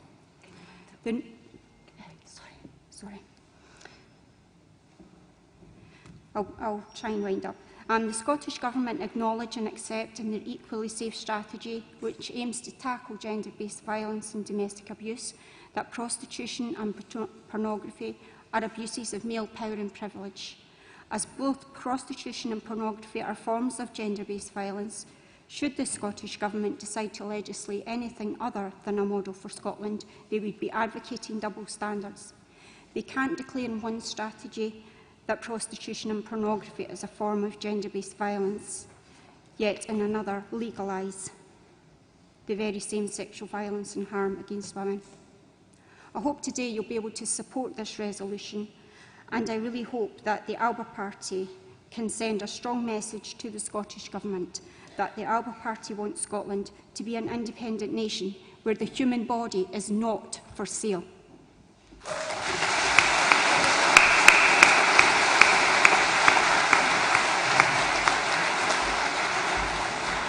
Thank you very much indeed, Councillor Bennett. And I invite Anne Hall. Anne. Hi. Thank you. Good afternoon, conference. I'm speaking for the motion. Daria Pionko, aged 21, from Poland, was brutally murdered by her buyer in the Holbeck area of Leeds. The area was being piloted as that legalised zone, legalising the sex trade from 7 p.m. at night till 7 a.m. in the morning. And despite the murder, the pilot was deemed a success and safe for women. Are women that expendable? There were many violent incidents in the zone. Pimps, drug dealers, traffickers, trafficked Romanian women all operated in plain sight. Cars arrived nose to tail to pick up women. The increase in rapes and sexual assaults sent a very clear message to the women in the area that women are objects for men's use. Teenage girls were harassed, and women returning home from work were propositioned at bus stops. It was eventually shut down this summer. Countries which have experimented with full decriminalisation have ended up with more prostituted women, more trafficking victims and more violence, Germany and New Zealand included.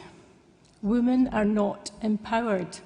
There were no empowered women in the Holbeck area of Leeds. They were all drug addicts. There are no empowered German women in German brothels. There are 18 to 25-year-old Eastern European women from backgrounds of poverty, more than half trafficking victims hidden behind a legal facade. And there's no empowered women in the New Zealand sex trade, which is well overrepresented by Indigenous women. Prostitution is not a job like any other. Government research shows it has a profoundly negative and harmful impact on a person's life. A majority suffer from PTSD, head trauma, back pain, vaginal injuries, mental dissociation and depression. Their histories include poverty, homelessness and child abuse. A young friend of mine, a prostitution survivor, now requires daily care as a result of the physical and psychological damage. Scotland is not exempt. It's a known destination for trafficked Romanian women. Prostitution is properly defined by our government as a form of violence against women, yet prostitution can be found across our nation, not just in the big cities. On punter websites, buyers can select their purchase like any other online product. They can order a woman and review her performance like any other commodity. And when they suspect she's underage or trafficked, they don't report it, but use her anyway. Prostitution is both a cause and a consequence of inequality. There can be no inequality, as we've heard, as long as women can be bought and sold, because a fundamental power imbalance exists between those buying and selling sex. Male versus female, rich versus poor, national versus migrant. Money does not buy consent, but entitlement. In 1999, Sweden implemented legislation to end the demand for commercial sexual exploitation. In 20 years, not one murder by a buyer. Numbers of women fell exponentially, and there is no evidence of prostitution being driven underground. Comprehensive support is made available for women to exit. Traffickers and criminal gangs are few because there are few buyers. These results are in, and they are repeated in the other countries following this legislation. International advice is to seek to end the demand for sexual exploitation, and the most effective way is to criminalise the purchase of a sex act. The sex buyers are just a minority of men, but they do a lot of damage, and most research consistently shows most have sexual partners. This is a model which legislates to protect the vulnerable and promotes real equality by decriminalising victims and offering support. 22 years ago, Sweden said, "We want the world to know women and children are not for sale." Today, let Alba say the same. Please support the resolution.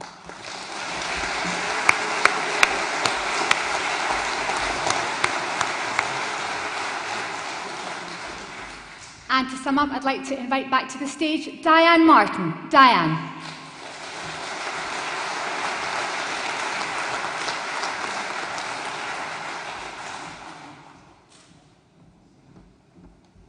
Hi, it's me again. I'm actually quite glad that for the gentleman that spoke against the motion, not for what I had to listen to, but to give me an opportunity to speak into some of the myths. And of course, I think it's obviously wonderful that, you know, we need to have different opinions and talk them through. What I wanted to say was this myth of it going underground. It's a myth. It can't go underground. It's prostitution. The buyer and the people exploited in prostitution have to connect. It's a complete fallacy, and honestly, I've had to listen to it for about 20 years, and I'm a bit fed up about it. The very nature of prostitution means that hasn't happened. We've got 22 years of evidence in Sweden.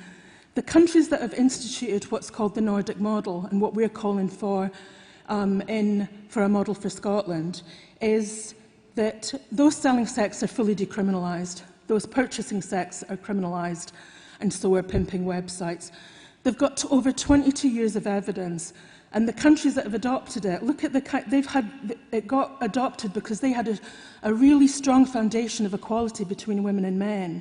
So we've got Sweden, we've got Norway, we've got Iceland, we've got France now, we've got Ireland, and we've got Israel.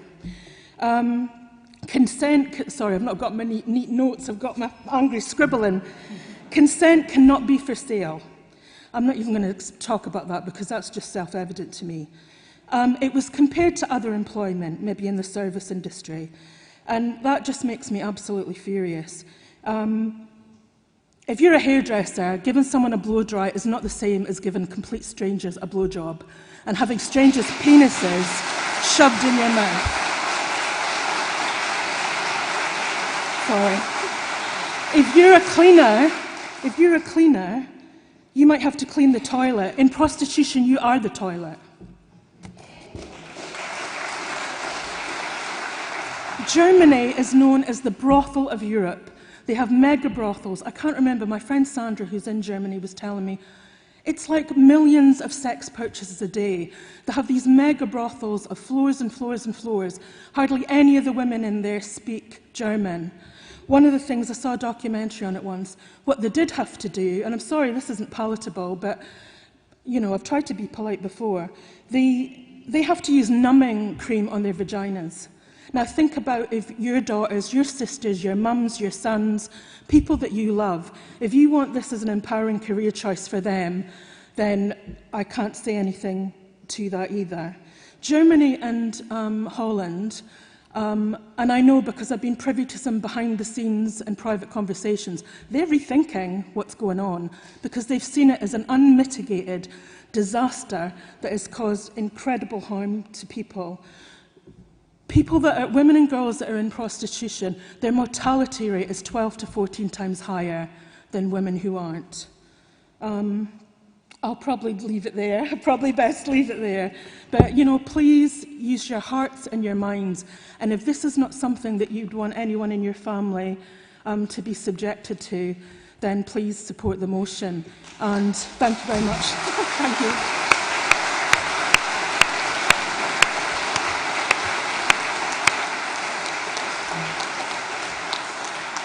Thank you very much indeed, Diane. We'll now move to a vote.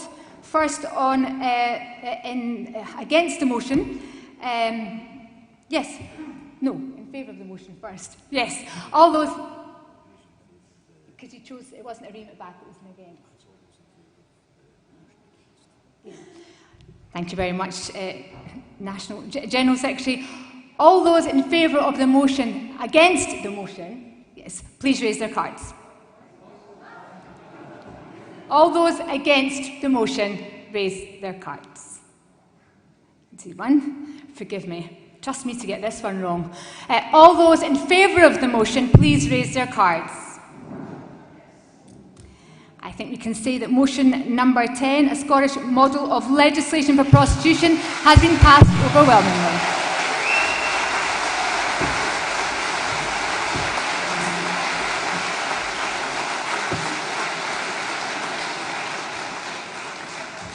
Apologies, Conference, for that.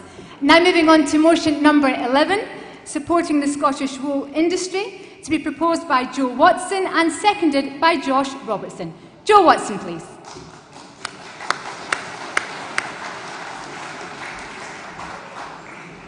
Good afternoon, Conference. I'm also a first-time speaker here, and I think it's really impressive how many first-time speakers we've had here today.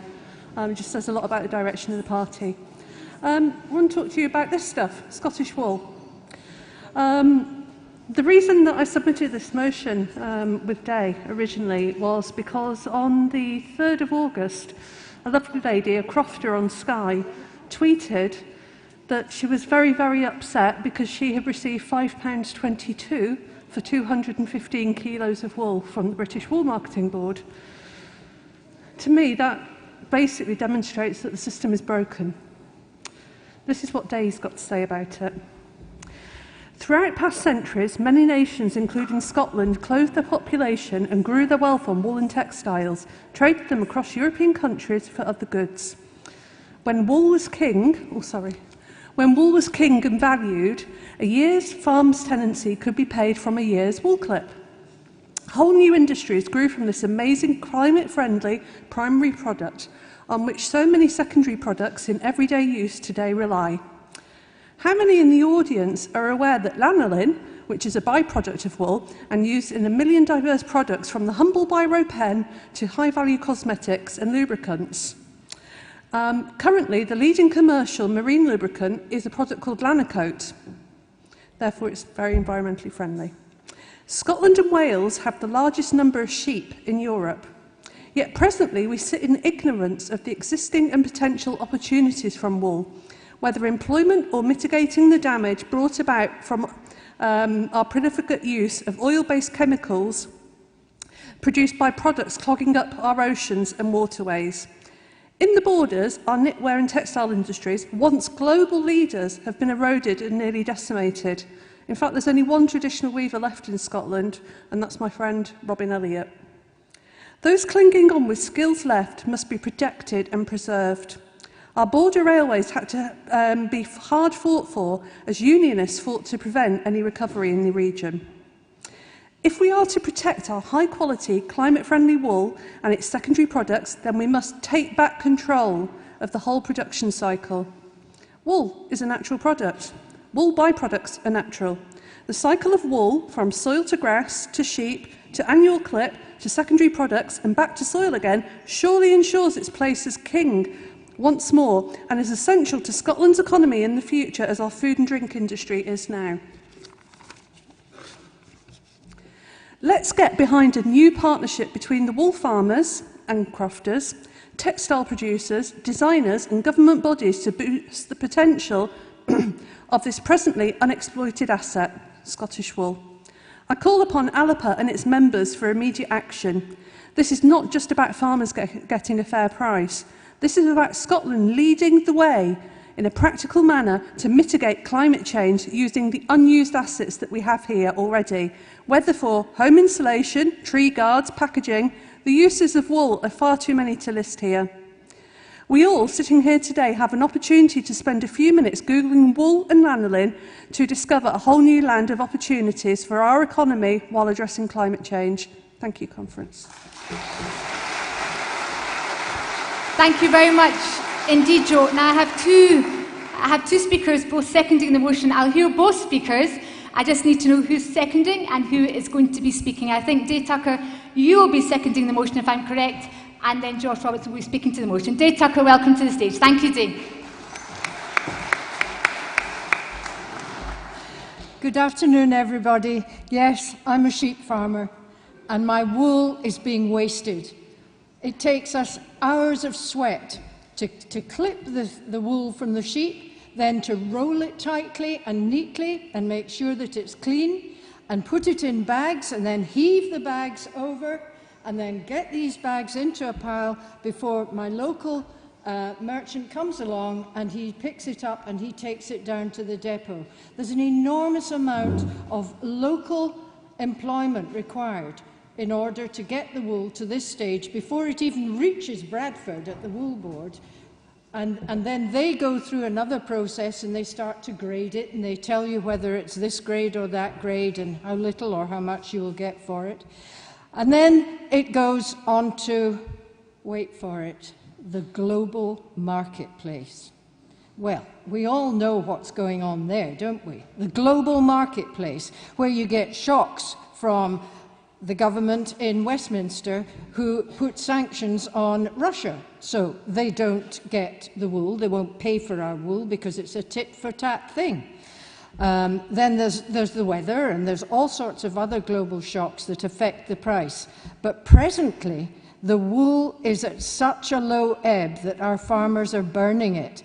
And all I see is a complete waste of an asset that could be bringing into an income for our Scottish economy and adding to our Scottish economy. The way that the food producers and the government got together way back to create Food and Drink Scotland, we should be doing that with wool because it has so many byproducts that people rely on.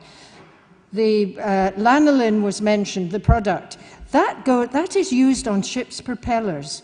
It's used on all sorts of marine bits and pieces and parts to protect them, which means also it's probably used out in the oil fields as well. It's vital, but I bet there's not many in this audience who understand that lanolin has so many different uses. It's in over 1 million different products. So please, all of you, could you do me a favour and try and go on Google, and just out of curiosity, because that's an asset that nobody can take from us as individuals, use your curiosity and Google wool and Google lanolin and see just how much there is that we don't know about it. And then when you go in to buy a cardigan or some kind of garment, check whether it's been made in China, and whether it could have been made in Scotland, and it could have been made from our own local products. So let's try and do our bit, no matter how small, to help this one product that could add to our Scottish economy. Is that okay? Thank you very much indeed, Dave. Thank you, Dave. I'd now like to call Josh Robertson to be followed by Louise Hogg. Josh.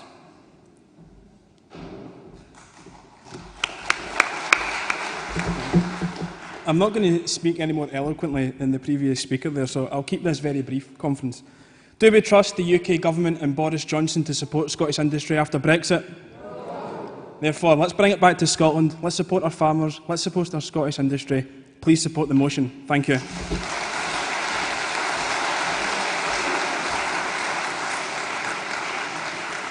Thank you, Josh. Louise Hogg will be our final speaker on this motion. Louise.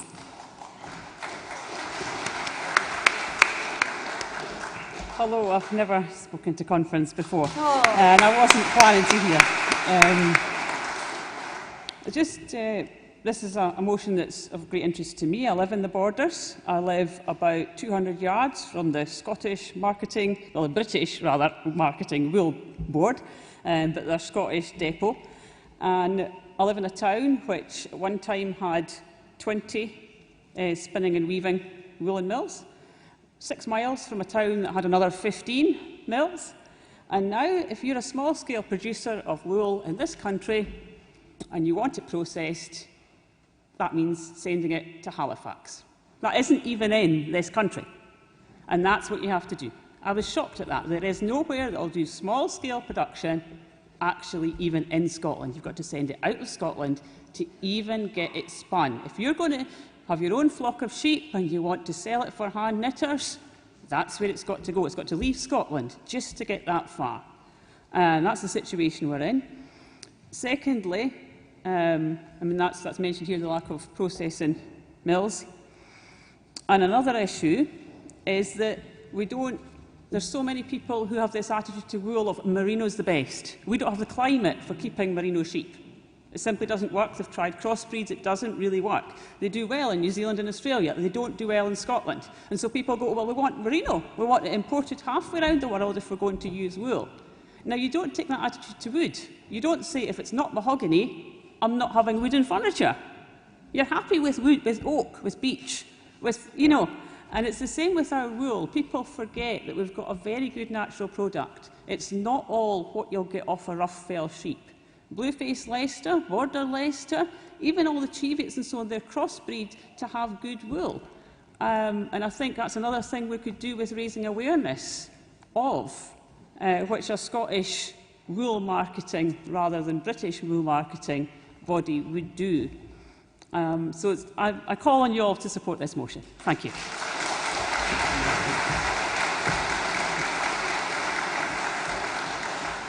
Thank you very much. Indeed, Louise, there are no cards in against, so can I ask if motion number 11, supporting Scottish wool industry, is passed by acclaim?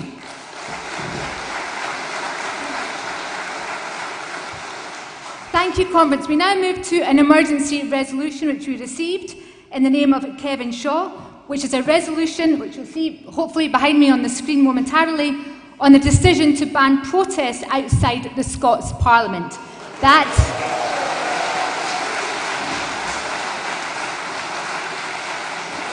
To be proposed by Kevin Shaw, and your applause tells me I will have a number of seconders from the audience. Thank you very much indeed. Kevin. Thank you again, Conference. And I'm not claiming the entirety of this. The motion was written by the entire Edinburgh LACU exec last night, and it's been brought together with one from Gareth Wardle. This is a vital issue for Scottish democracy and our ability to campaign. Conference strongly condemns the decision of the Scottish Parliament to seek powers from the UK Home Office to empower the police to remove protesters from the surrounding area of the Scottish Parliament under threat of criminal prosecution. The new status for that ground, sought by the Scottish Parliament corporate body, difficult, SPCB, which is a cross-party group of MSPs who manage the Parliament building, estate and activities, which is chaired by the presiding officer, means that officers can remove people from anywhere in the building and grounds, including the grassy area, the ponds and the hard-standing area exactly outside Holyrood Parliament. We welcome that since the re-establishment of the Scottish Parliament, the right of people to protest against decisions made by the legislators they elect has been fundamental to the importance to upholding the principle of the sovereignty of the people. Enrique Miralles, the sadly deceased Spanish architect of the Holyrood project, specifically created the area in front of the building, the hard-standing, the ponds, and even more so the grassy green area and the banked amphitheatre seating beside that, to echo the Greek amphitheatres where democracy was born. It's shameful that these spaces are potentially put out of bounds to gatherings and protests. The Conference notes that this decision has already attracted cross-party and civic condemnation. Highly respected MPs, including Janet Cherry, and has criticised the decision to seek such draconian anti-freedom of expression power from the Westminster Government. Also, the Deputy General Secretary of the STUC, Dave Moxham, also pledged to oppose this move. Conference calls on all Alba Party representatives to take part in coordinated action to defend the right of the people of Scotland to protest without fear of prosecution outside their Scottish Parliament. This really is important to me. I'm very much pro-democracy. I have been involved in protests, as many of you will have been, in that area. The fact that the SPCB has gone to the Home Office in London to secure a status for that ground that is provided without any parliamentary supervision at all, because it's secondary legislation, is also shocking. I would ask you to support this motion and think on how we can work ourselves to try and overturn this, and certainly express, all of us, individually and as a party, our condemnation of this kind of restriction to our ability to gather and protest. Thank you.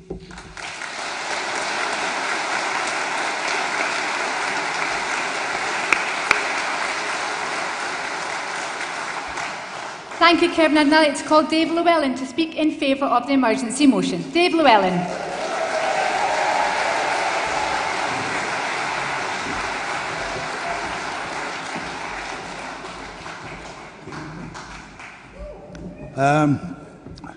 As you'll probably know, I've already been involved in a lot of protests at Holyrood.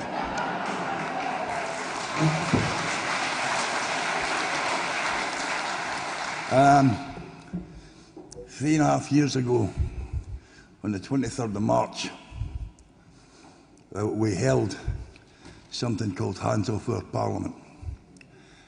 We managed to make a human chain, in some places 7 people deep, to surround the whole of the parliamentary grounds that they now want to ban us from. That day, we had Scots come from over the whole country, basically with things that had been shared on social media and with the goodwill people who had something to believe in, to protect our parliament from the clutches of Westminster and the power grab. That was what we all turned up for. We had speakers there that lasted almost 7 hours on a day in March, and it didn't rain.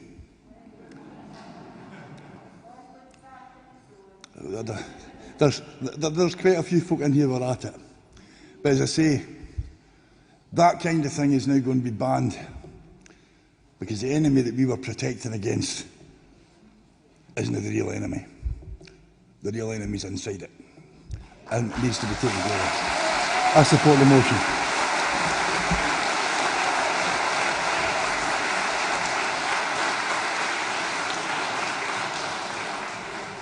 Thank you very much indeed, Dave. I have no cards in against. So can I ask if the emergency motion is passed by acclaim?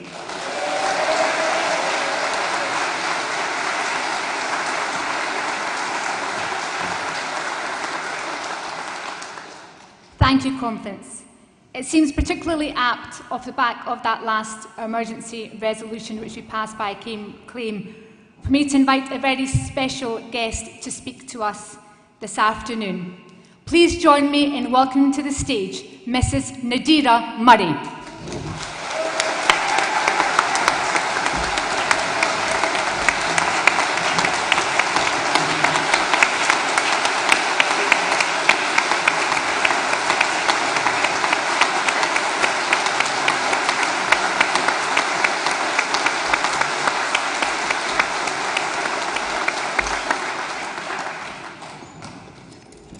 Thank you.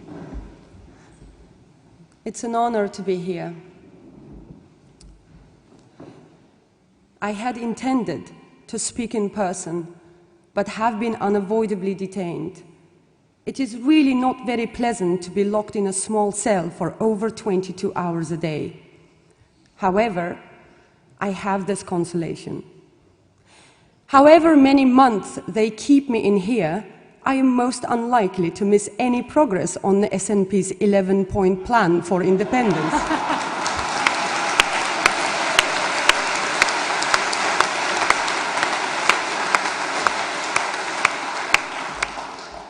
I am proud to be a founder member of ALBA. ALBA is now the only mass membership party in Scotland, which is an independence party and not a devolutionist party. The Scots are a people with the inalienable right of self-determination under the UN Charter. There is no Westminster law or no London-based court which can constrain that right. It is for us, and us alone, to decide how to assert our independence. The time for that is upon us. I believe ALBA will be a truly radical party. I hope it will return the land of Scotland to its common people. The current so-called land reform is a disgrace. It has paid millions of pounds to the Duke of Buccleuch for marginal land for which he had little use. Real land reform will give land to the people without rewarding those whose ancestors stole it in the first place.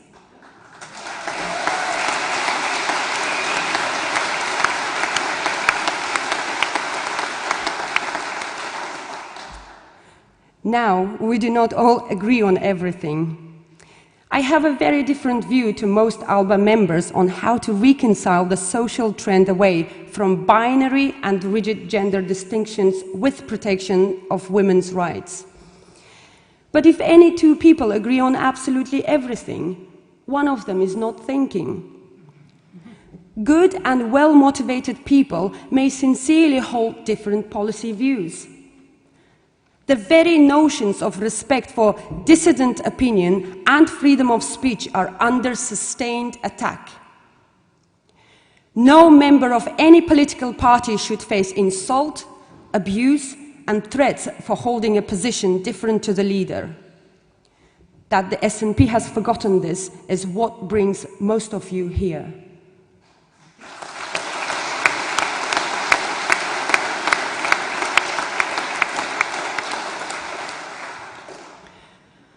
To move forward together to independence does not mean we have to march in goose step. The ability of the Scottish Government to employ the police and Crown Office to pursue political vendettas is a major constitutional flaw. Their willingness to do so is a black page in Scottish history. How scared of ideas do you have to be before you start imprisoning writers?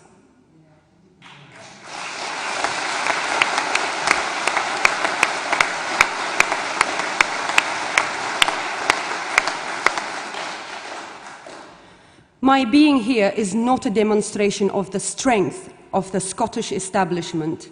It is a sign of its weakness.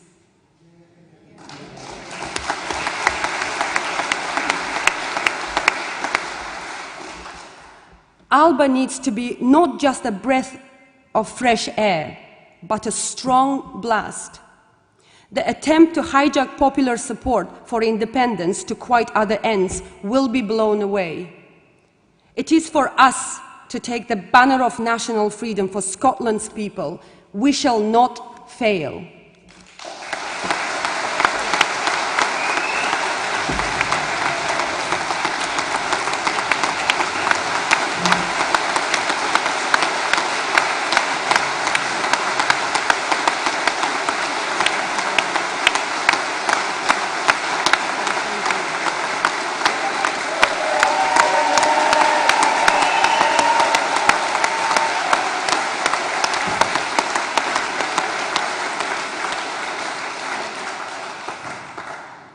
Thank you all for coming here.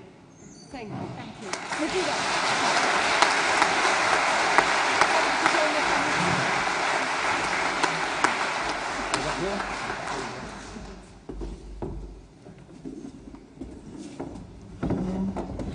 Thank you very much indeed, Nadira. I'd now like to invite back to the stage our party leader, Alex Salmond.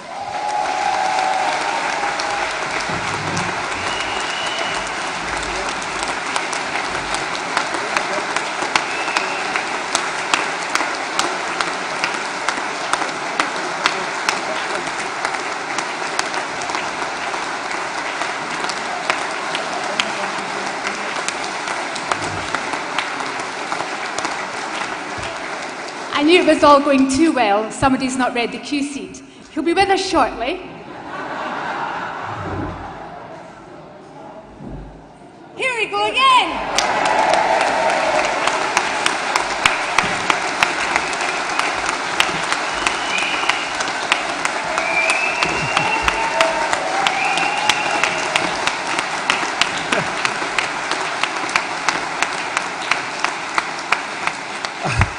I'm sorry, Tasmina, and the conference. I was delayed by the gentleman of the press. Never mind. Stop. We're a good-natured conference. Now, I've got a couple of things I'm going to enjoy greatly, because it's my task to introduce you to your newly elected Deputy Leader of ALBA, Kenny McCaskill.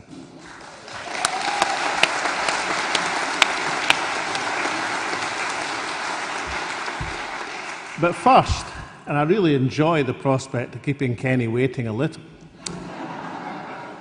I've been asked to do a very pleasurable task, and this is an innovation that's for our very first conference.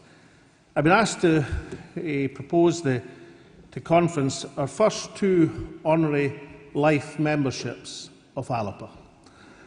And just to explain what will happen in future conferences, that nominations will come in from the local organisations, people whose longevity in campaigning for Scottish independence or have achieved something else notable in society and are campaigners for Scottish independence will be nominated to the National Executive, and each annual conference will award 2 or sometimes more perhaps honorary life memberships, which is a great accolade and a great award.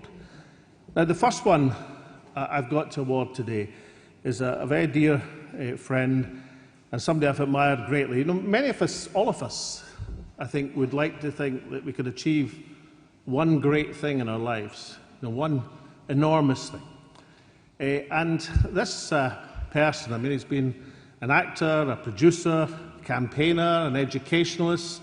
He currently writes one of the great political blogs of Scotland. But the one great thing of all these things that this person has done was to be the founder director of the Scottish Youth Theatre.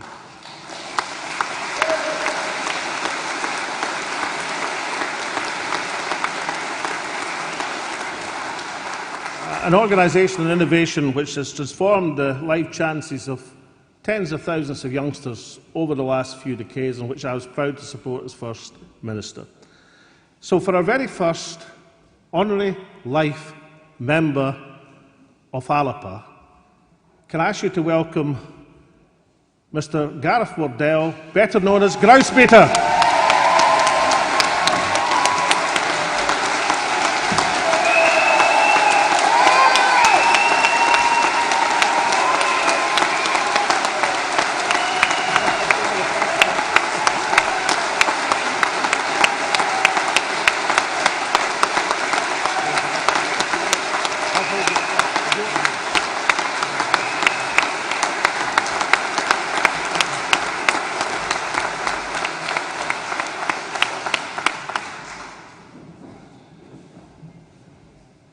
Hello, Indigenous people of Scotland.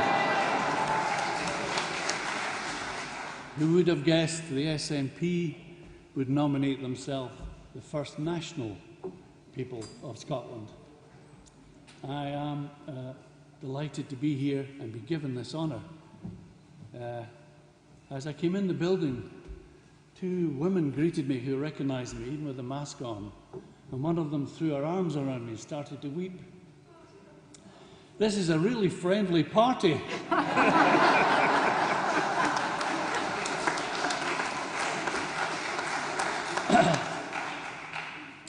My theatrical training tells me to keep it short, to thank my agent, my entertainment lawyer, my mother, without whom I've got to make sure that hook isn't going to come on from the left-hand side. I've got nothing prepared to say to you other than when I was teaching in the school that Alex made reference to in Glasgow, Brigton, it was the making of me politically. I already had a heart that said Scotland was independent, but I didn't understand why it wasn't independent, or why at that point I lived in a colonial reality. It wasn't until I came in contact with the people who make decisions, and they weren't in Scotland. And I tried to teach those children that I met to have confidence in themselves. I tried to raise their well-being. I tried to make them understand they were not inferior to anyone else. And isn't that what we are trying to achieve by reinstating Scotland's liberty? So it's one and the same thing to me. I'm just intrigued that the Scottish National Party in its current travails has thought it necessary to help create 2 other independent parties to watch its back. Anyway, for those of you who read the blog, and make no mistake about it, I write to be read. I thank you. When I first started it, it was to be an understanding for myself of my weaknesses and strengths and argument, and I thought I would do maybe just half a dozen essays, and then 2014 wouldn't be necessary. Well, I'm still here. You're still here. So is Alex Salmond. Thank you.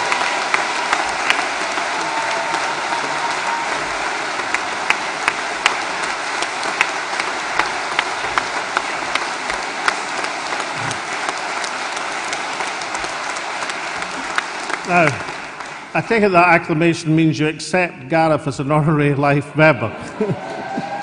There you are, Gareth, you're in. Now, our second Honorary Life Award is somebody who I just met for the first time this summer. Some of you may have seen the interview that she did with me, although I was meant to be interviewing her, in the Alapa Party site. She is someone who started the campaign for independence in the 1950s in West Kilbride, which is either marked that was before East Kilbride was built. And it continued on. I am not going to be as indelicate as to state this lady's age, but she is a formidable and doughty fighter. One of the organisers of the West of Scotland Tartan Army. Never misses a game. And her years' longevity of membership of another party lasted more than 60 years, until this summer she wrote them a letter saying, "Time's up, I'm joining Alapa."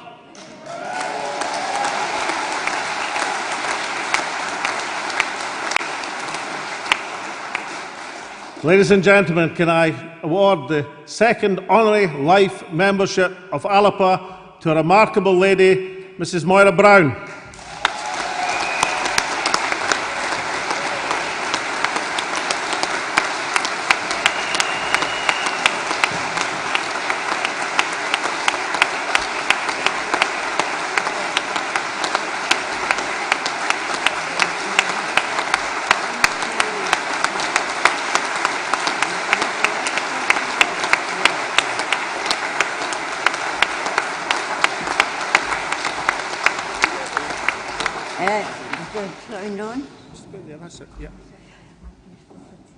I feel at 89 I'm becoming quite a media tart.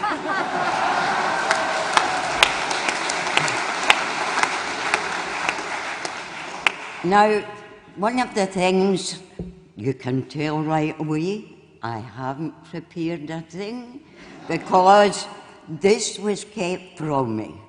So well, is it a joke? You judge. What is preparing a speech or delivering a speech like?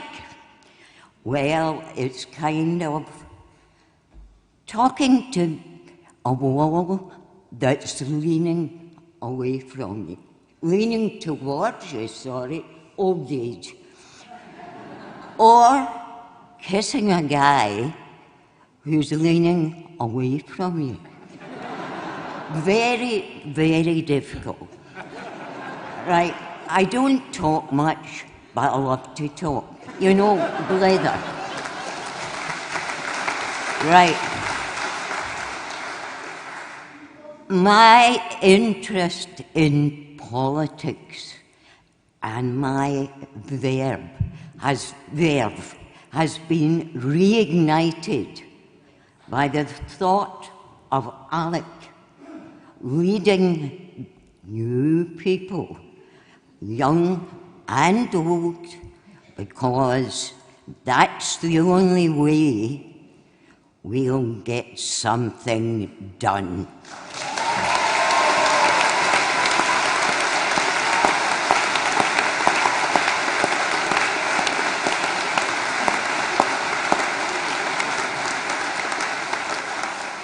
It took me a long time and it garred me great. But when I knew there was no strategic way for the SNP to do otherwise about talk of what they were going to do, or promise. And I know it's easy for the likes of me to complain about politicians, but goodness sake, I mean, when I woke up and saw the Brexit vote on that screen and it was yellow, I didn't expect the SNP to be yellow and not doing something about it.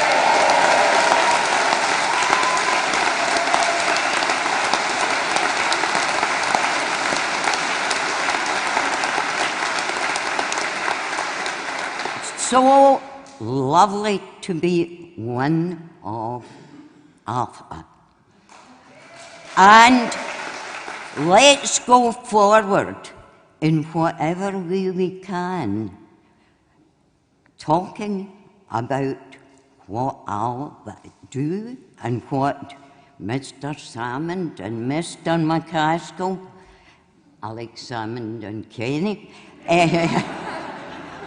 do, because they will do it. And we will do it. And I may not see it, but I'm sure we'll get independence soon, soon, soon. All the best to everybody. Thank you.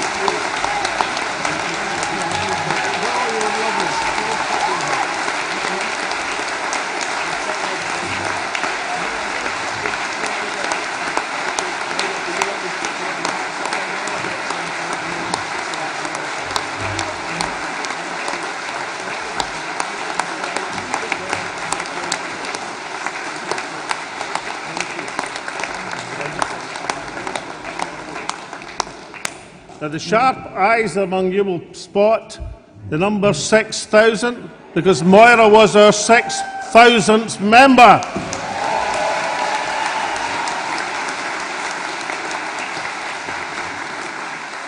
In fact, she told me she waited to join till the number 6,000 was about to come up.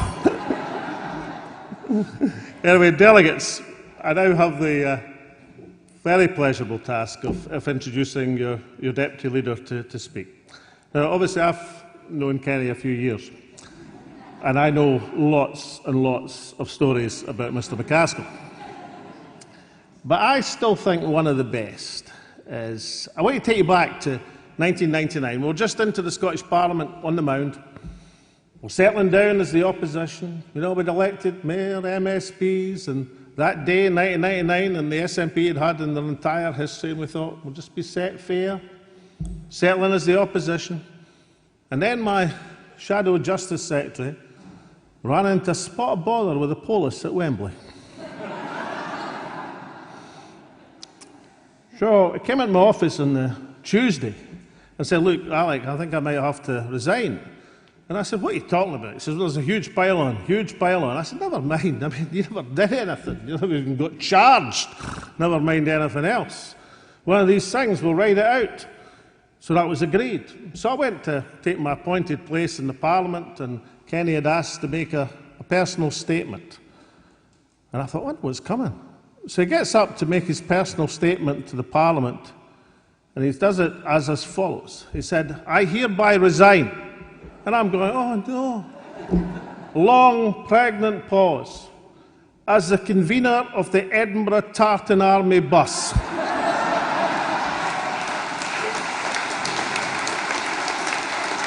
Now that's the spirit that we need from a Deputy Leader. That's the spirit we need from an Alapa MP. I have the greatest of pleasure in asking conference to welcome our new Deputy Leader, Kenny McCaskill.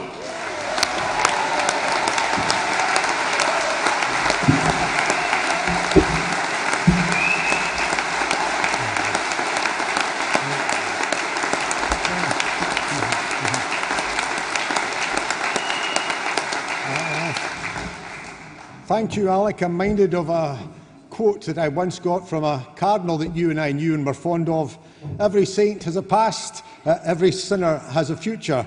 So I'm grateful for the narration. Friends, let me firstly thank you for the honour you've bestowed upon me and the trust that you've placed in me. I'll strive to live up to the obligations of office and deliver the actions that our party requires. Let me also pay tribute to Councillor Michelle Ferns. Her resolution of an historic injustice for female workers in Glasgow was remarkable. Her struggle for the poorest and weakest in our country's largest city continues, even if it's now an SNP administration she's holding to account, not a Labour one. We're lucky to have her, and I look forward to working with her.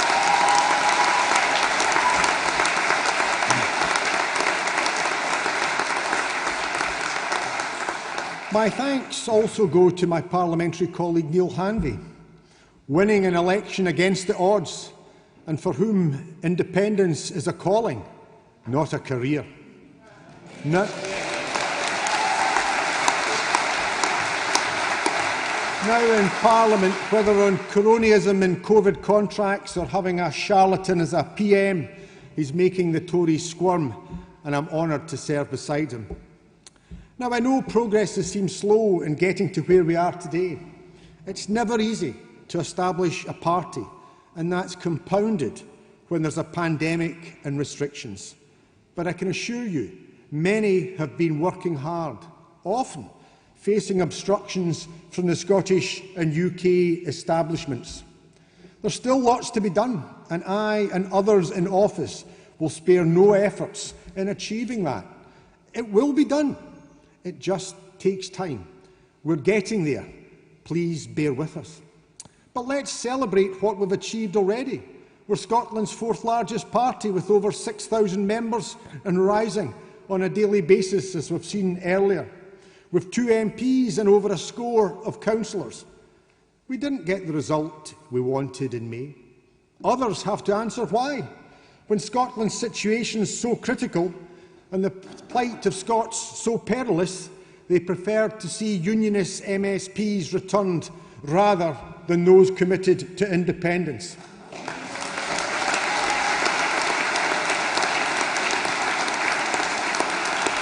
But we're alive and we're kicking. We've a party to build, elections to fight and a cause to deliver. What's more, we intend to do so. There's work to be done within and without our party. Within, we need to build on the democratic structures we've established. I know there's frustrations at some policies not being debated this conference, but we will, and soon. The base is being built through Zoom meetings, establishing local groups, and hopefully now in physical ones such as this conference. We need to prepare and act. We must take our message to the people. Independence is essential, and independence is Scotland's right. It cannot await recovery, as there can be no recovery without independence. It's needed now, and the work to achieve it starts now. There are many shameful statistics showing the ills which blight our land. Record drug deaths, rising deaths through alcohol abuse, increasing poverty and widening inequality. All hurt so many of our people and cast shame upon us all for it happening in a land that's blessed with so much, yet has the potential to achieve so much more. For the real tragedy isn't how bad life is in Scotland, as for many of us, me included, life's good. It's how much better things should be for all of us, but especially those least fortunate. Our nation has underachieved and is failing to deliver its true potential. With less advantages in Scotland, the Republic of Ireland has delivered so much more. Other small nations likewise, Finland, Denmark, and perhaps most of all Norway. Scotland and Norway discovered oil at the same time, but whilst their natural bounty was put to good use and a huge fund bequeathed to future generations, Scotland has seen its wealth taken south, and generations have faced impoverishment. That's not tragic, that's criminal.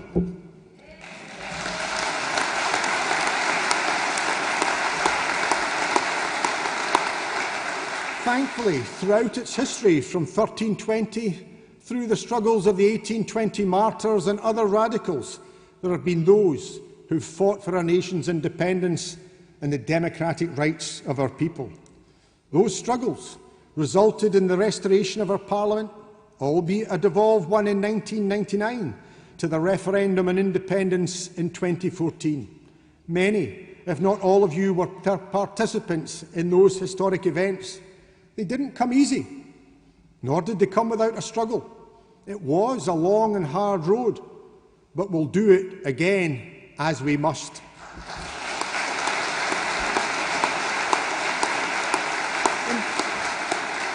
In 2014, despite the combined opposition of big business, the British establishment and even some world leaders, we came close, but sadly not close enough. The need now is even greater, the threat to our economy and society even larger, and compounded by attacks on our Parliament and even democracy. Austerity is real.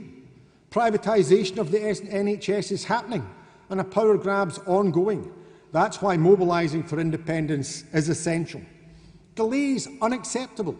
Mandates have come and mandates have gone, but it's action that's required. As per this morning's resolution, that must be across the board and pursuing all legal and democratic channels. We cannot have more prevarication from the SNP. Now is the time.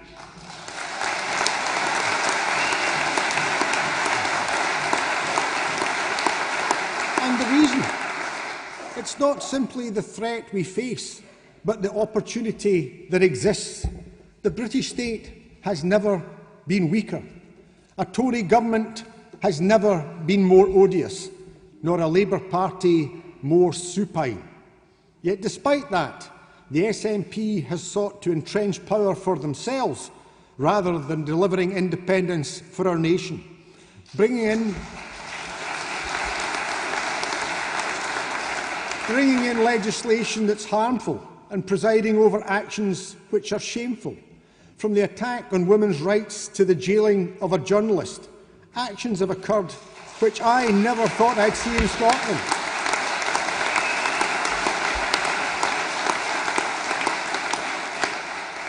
Let alone be perpetrated under an SNP administration.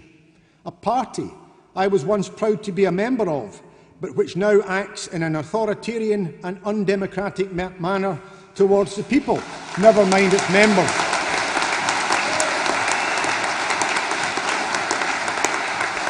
It's why Alba's critical to moving Scotland forward and its cause. The strength of our movement in 2014 was its breadth and its diversity. It wasn't the prerogative of any party or directed by any individual. Sadly, over recent years, both a centralisation and an air of exclusivity has grown.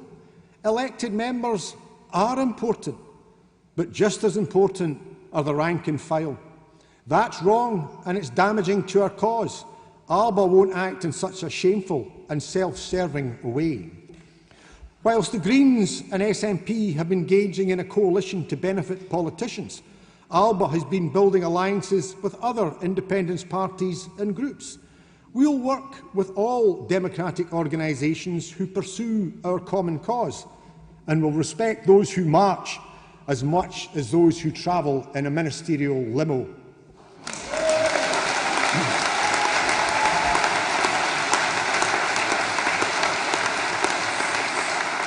So let's get to work, as there's much to do. The base needs built in our communities. The message needs taken out onto our streets and preparations made for coming elections. It's not just the cause of independence that we need to promote, but other policies that we've been rightly raising. Just as there's things the Scottish Government should not be doing, from the hate crime bill to GRA, there's things they most certainly should be doing, and we need to promote those policies. Protecting the rights of women and children and lifting families out of poverty. Ensuring that the oil bounty denied our nation isn't compounded by the loss of the natural bounty that's offshore renewables equally being denied us. Both UK and Scottish governments must deliver the onshore jobs and access to the wealth it harvests.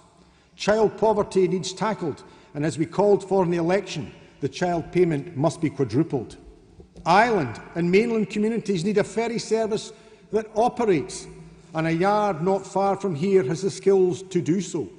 Not just one ferry or one route, but ships for all our islands and archipelagos and for years to come. The scandal that Seamal and Ferguson Marine needs resolved. Drug consumption rooms to save lives need established in our communities, not polite requests made to UK ministers.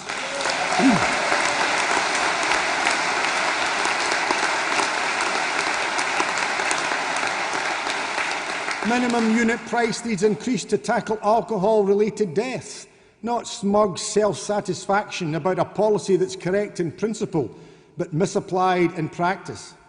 Our most deprived communities must be protected, and councils must oppose Holyrood-enforced inequality, as we heard from Councillor Letford and Councillor Ferns earlier, every bit as much as they oppose Westminster's.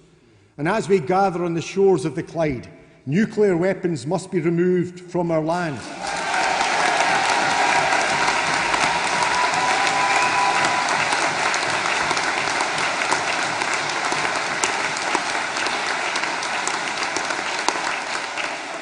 Alba's proudly and unashamedly unilateralist, not multilateralist, as seems in vogue in SNP leadership circles. Those are Alba's tasks, and it's what we'll seek to do, both on our own and with kindred spirits. We'll challenge SNP inactivity as we oppose Westminster inequality. We'll oppose SNP authoritarianism as much as we deal with Westminster obstructionism. We can and we will galvanise our cause. Our maxim, friends, isn't that the dreams shall never die, but that we shall overcome. There's work to do. Let's get on with it. Thank you.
Seeing you all tomorrow morning.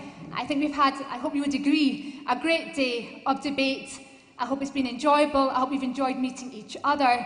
It's been a privilege to be able to serve you on this platform today, and I endeavour to do the same tomorrow, when I should add the very first motion, and don't be late, on the agenda is one to ensure the removal of weapons of mass destruction from day one of Scotland reclaiming its independence.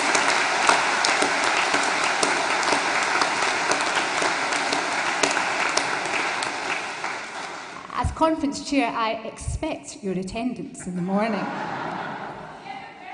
To close this afternoon, and thanking you all, I'd like to welcome back again Ian McGilvery to see us out with some lovely music. Ian McGilvery from Tame.